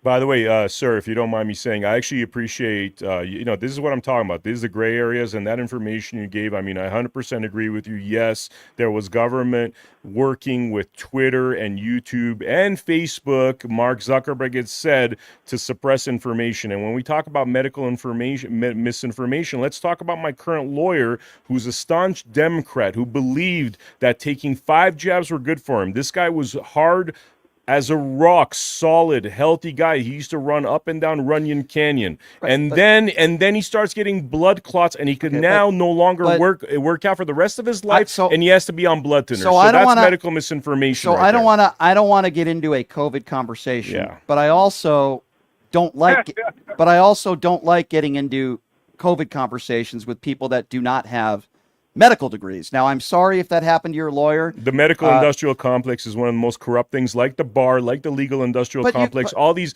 and the military industrial complex, they're all corrupted and causing us harm. But then you keep talking about corruption, and I'm with you, but you voted for Donald Trump. He's the poster child for corruption. I mean, Kamala's a Marxist, and I don't like Marxism. Name me a policy that's Marxist. I mean, you go to California, let me tell you something. I do, as you guys notice, I put this little tobacco thing in my mouth, the nicotine patches. I go to California to a smoke shop, and I want to get the mango flavored one. Mm-hmm. And then the lady's like, "Are you sure you're not a cop?" All of a sudden, she takes me to the back, exposes that she has a bunch of these flavored ones back there that she's too scared to sell out front because California banned flavored nicotine patches. Okay, that to me is like way overreach. Okay, but hold on. You can't even buy the nicotine patches. Okay, but hang on a second. You called Kamala Harris a Marxist. As vice president and her policies running as president, name me something. I mean, she didn't have policy. She's a vice president, but certainly Biden, when it comes to talking with Twitter, making sure that they're putting pressure to censor Americans, that to me is Marxism. So Biden didn't talk to Twitter. Members of his administration, and all we know to this point is that they made recommendations. I wouldn't call that Marxist. When the government's making recommendations, it's like the next step to that is you're all going to be IRS, you're all going to be audited.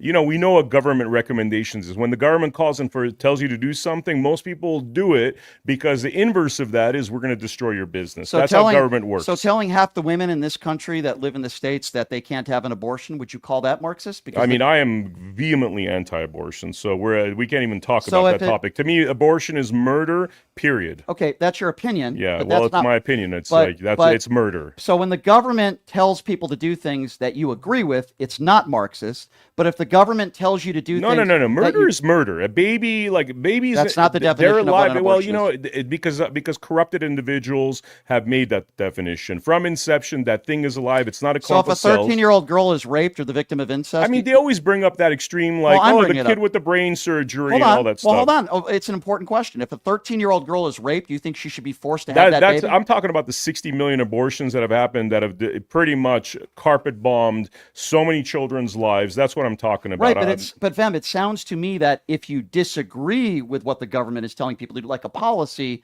then it's not just disagreement. It is literally murder. Okay, but there's a lot. But Vem, 60% of people in this country disagree with you, so you can't just say that's fine. I'm holding to my morals and opinion. You know. But Vem, you're entitled to your opinion. That's not what I'm arguing. I'm arguing the fact that you said that it's a Marxist policy if you disagree with it.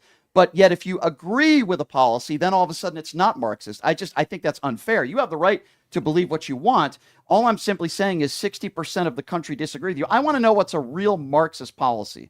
Like a lot of Republicans call Democrats Marxist. I think Trump is a fascist, and I can give you reasons. Overregulation is an example of Marxism. I know this gentleman, Leo Zaki, who's actually running for governor of California against Chad Bianco. Well, when I was growing up in California and LA, Zaki Farms used to be the biggest brand. 3 generations. They've been there for 130 years in California, and their business was driven bankrupt. I'm talking about the biggest brand in California, bankrupt because of overregulation. That's Marxism in California right there. But here's my argument, right? Or debate or whatever you want to call it. You're a man that says you're for morals. You voted for, you know what I'm going to say. I know exactly what you're going to say.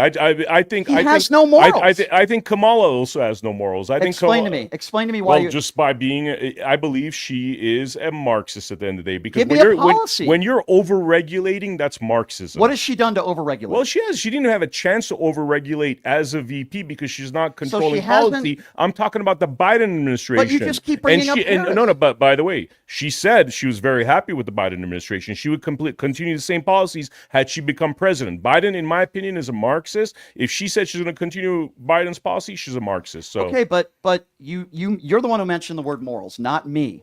You literally voted for the guy that had unprotected sex with a porn star 2 weeks after Barron was born. We're all flawed, guys. No, every single we one all of us. don't, no, every single one of us has done things that are sexu- immoral. No, I've never sexually abused a woman. Well, I've never but I'm sure you've done things that you consider are, by your Judaic principles, are a sin. I'm sure you've done that. Have you been like perfect? Have you never committed a sin? There is a fine line between somebody who would consider himself perfect and Donald Trump.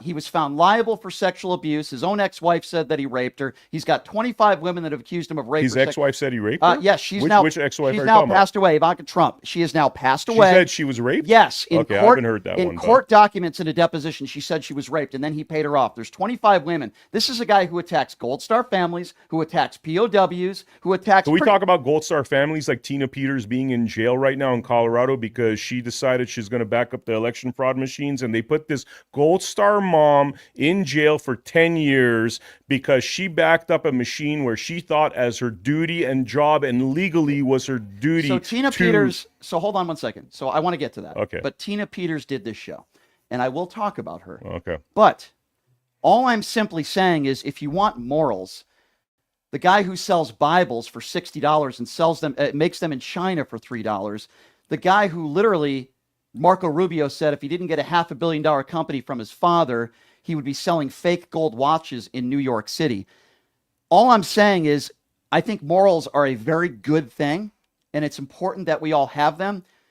Donald Trump has no moral compass. None. He's attacked our brave men and women in uniform. He has attacked Gold Star families. He attacks immigrants. Go back to your S-hole countries. He literally attacks everybody that disagrees with him. He literally has nicknames for people that disagree with him. And he bows down to evil, murderous dictators and calls Vladimir Putin smart. He writes love letters to Kim Jong-un. So I think morals, Vem, is a good thing. I mean, there's a lot of things we disagree there. I don't know if I think of Vladimir Putin as like a evil, moralist dictator.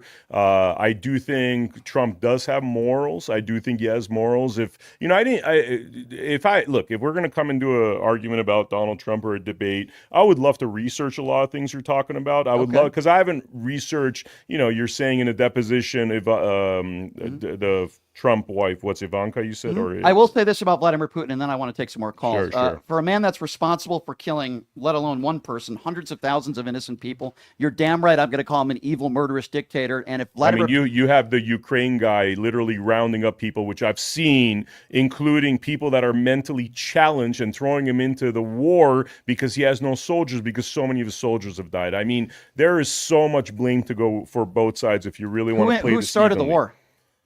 We started the war because our NATO, we made a deal in the 90s when the USSR fell that we would not encroach onto their space. We would not touch Ukraine. We reneged on that deal. The United States has been doing that for a very long time under Republicans and Democrats, where our word means nothing. So you think the United States is responsible for Vladimir Putin invading Ukraine? I think if you're bringing, if you say, hey, we're not going to encroach upon your border, but then you keep moving closer and closer to the border, saying we're going to put missiles right on your border.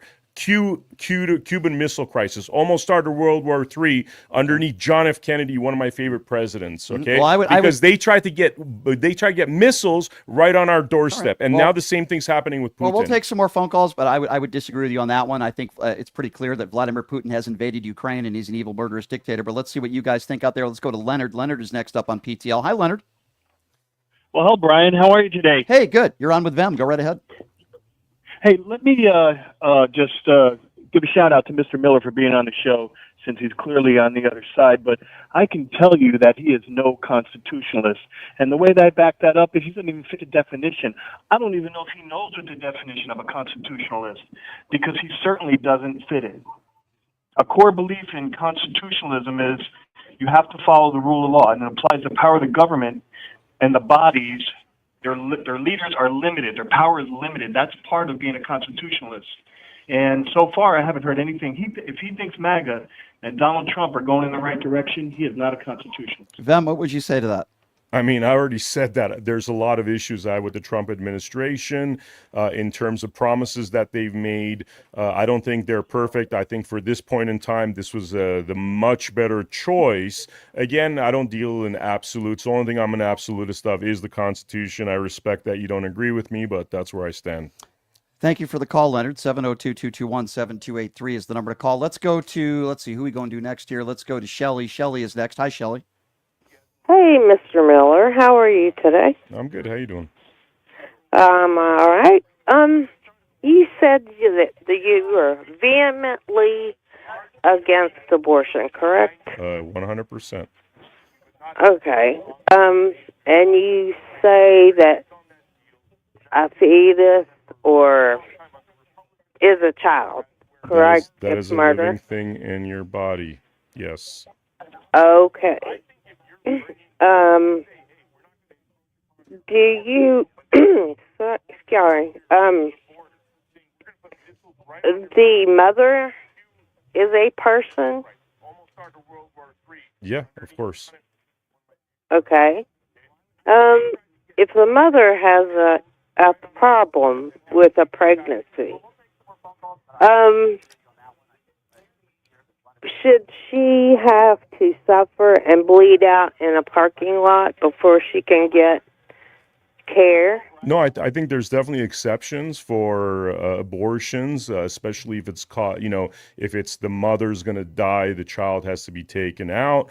I think the issue I have is when it's used as contraception in our world of body count culture, in our world of this hookup culture, where rather than using simple protection and taking other measures, people think, I could just get an abortion because it's a clump of cells. So I don't agree with that. Any woman who uses it as contraception, I also disagree with. I think that's a very small percentage. I would also say. I don't think it's a small percentage. I do. And I think there are about 200,000 or 300,000 kids that are waiting to be adopted. And for the people that are anti-abortion, I would ask them, how many kids have they adopted? Because if abortion was illegal in this country, millions and millions of kids would be waiting to be adopted. It just appears to me that some people that I talk to that are anti-abortion haven't adopted any kids, but let's see, we'll see what you guys think out there. We only got about 10 more minutes to go here. Al's calling from Louisiana. Hey, Al.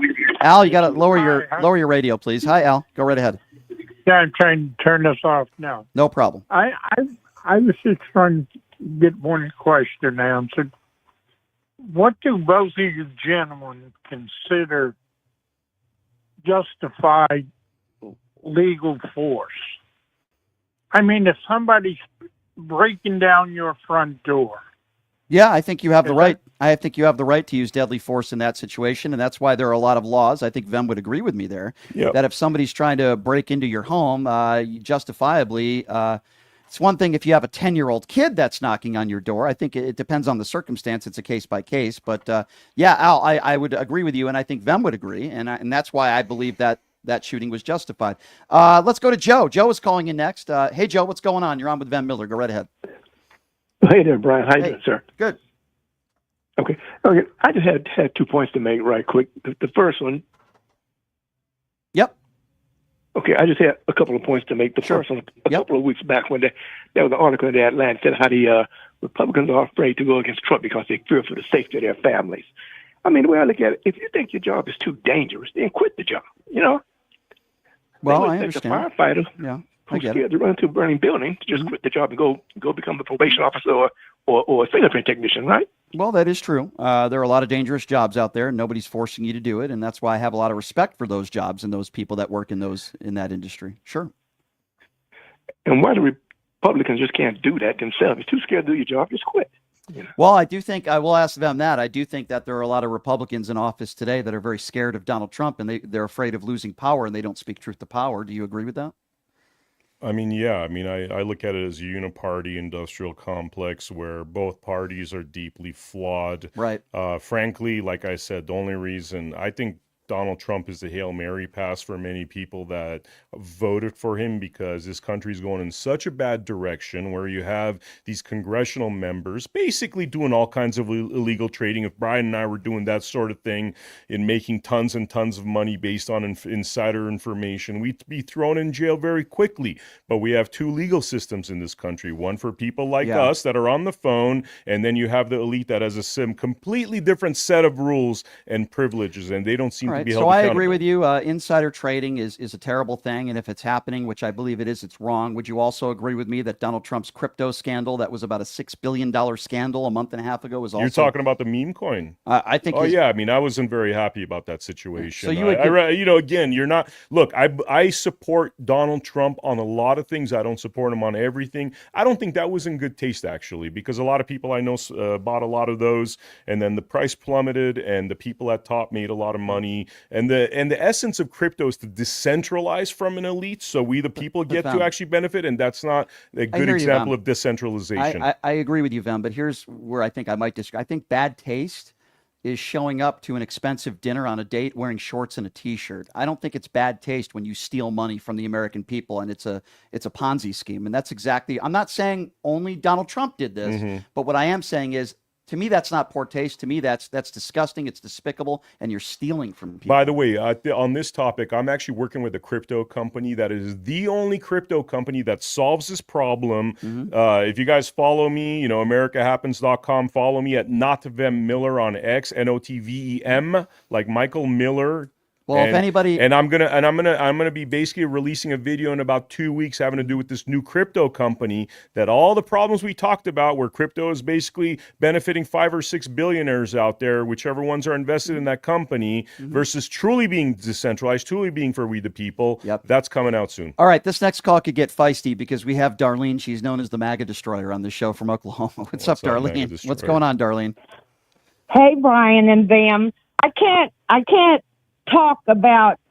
I didn't get to see this interview until now, but I do want to talk about the abortion, and I want to ask Vem a question. Go ahead. Now, do you support Donald Trump? Yes, he does. I missed the interview. He does. He voted for Trump. Yes. Why? Then that tells me what I need to know about you. Because I wondered when I came into the chat, you had an attitude. I'm like, what is wrong with this dude in this attitude? Now, I have a question to ask you, Vem. When I was 20-some years old back in the 80s, my abusive boyfriend got me pregnant, and he said I had to get an abortion. So what do you think I'm supposed to do about that? I mean, this is a very personal story where you're giving me like a little hint of what happened. I mean, I have no idea. No, he was abusive. He was so you got the abortion, or you didn't get the abortion? He said he would kill me if I didn't get one. Well, that's I'm sorry you're dating I went to the police. Well, that's horrible. I went to the police. They didn't help me either. I don't speak for them, but I'm pretty sure he doesn't support that kind of behavior at Well, all. like I said, I can't comment on everything y'all talked about because I was on the phone with my sister. I understand, Darlene. But he does have an attitude, and we don't like it. Well, I We understand. don't like your attitude. If you are for Trump, Hey, freedom of speech. you're not part of us. I love my attitude. It's all about the First Amendment. Well, I mean, hey, Darlene, I'm sorry that happened to you, by the way. I didn't know that, and that's horrible, and I'm really truly sorry you went through that. Let's go to Chris. Chris is calling out of Ohio. We only have time for a few more calls. Let's go to Chris. Chris, what's going on? Hey, Brian, Vem, how you guys doing today? Good. How you doing? Okay, where do I start? First is simple. This is a simple one. Vem, how do you pronounce our previous vice president's name? Kamala? Kamala. That is incorrect. Yeah, it's Kamala. It is Kamala. All right. Next You know, question. my name is Vem, by the way, and it's funny. It's 3 letters. Nobody ever gets it right. I get verned all the time. I get vend all the time. But you know what? Here's I'm a the little thing. tougher I than can read. to I can pick read. on I that can sort of thing, because there's so see many VEM bad and it's things in our Vem. world. Okay, so I've got a couple of brain cells I can read. So listen, That's awesome. Anybody that tries to make an excuse, I know you try to use the word that it wasn't justified that Ashley Babbitt was shot, right? But to me, that's just an excuse. Dude, people like you disgust me because I am a veteran And when I saw January 6th, I actually cried because I couldn't believe that I served this country and this was happening. Well, I appreciate. Here's one other thing. Yep, quickly, go ahead. Vem, you have a thing about abortion. You're against abortion. Does a single-cell organism have more rights than you? I don't think it is a single-cell organism. I think, at conception, that child has rights, constitutional rights of life, liberty, pursuit of happiness, and that child gets to choose none of those things when the mother decides to abort the child, especially when it comes to using it as contraception, which we have something like 60 million abortions thus far, and yes, it has been used on as contraception on many levels. I have about 1 more minute for one more quick phone call. Let's go to Jack. Hi, Jack. Go right ahead. Yo, what's going on? Hey, Vern, what's going on, man? Vem. See, you just got my name wrong. I think but you hey, did it on Kamala, whatever. I'm calling you Vern. You're calling me Listen. Vern. All right, see, there you go. Yeah.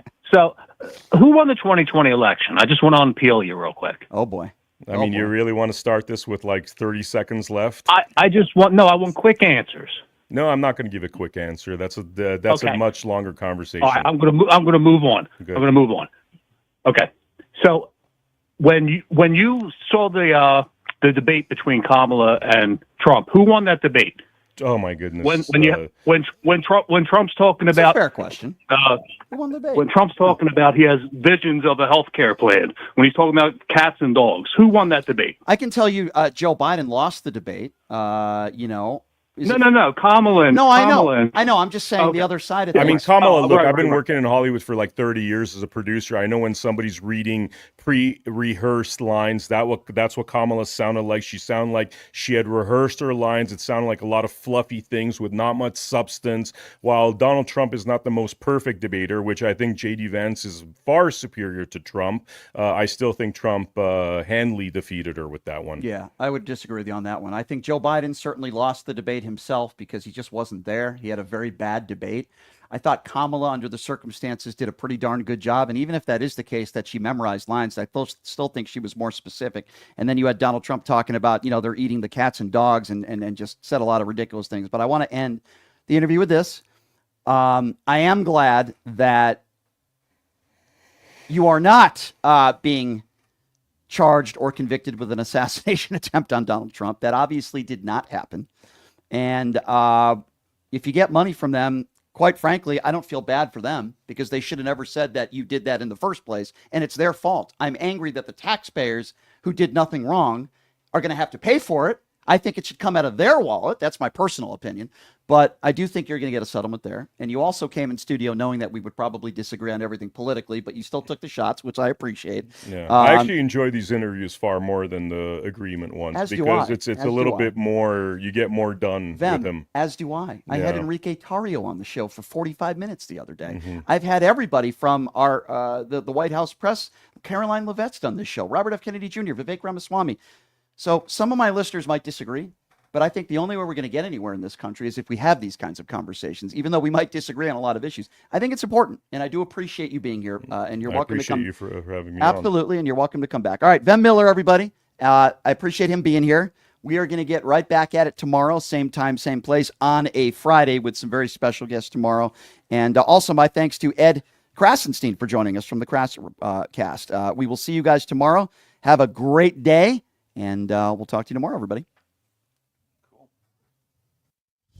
Hey, everybody. Are you struggling to find a pizza place that reminds you of Brooklyn? That true blue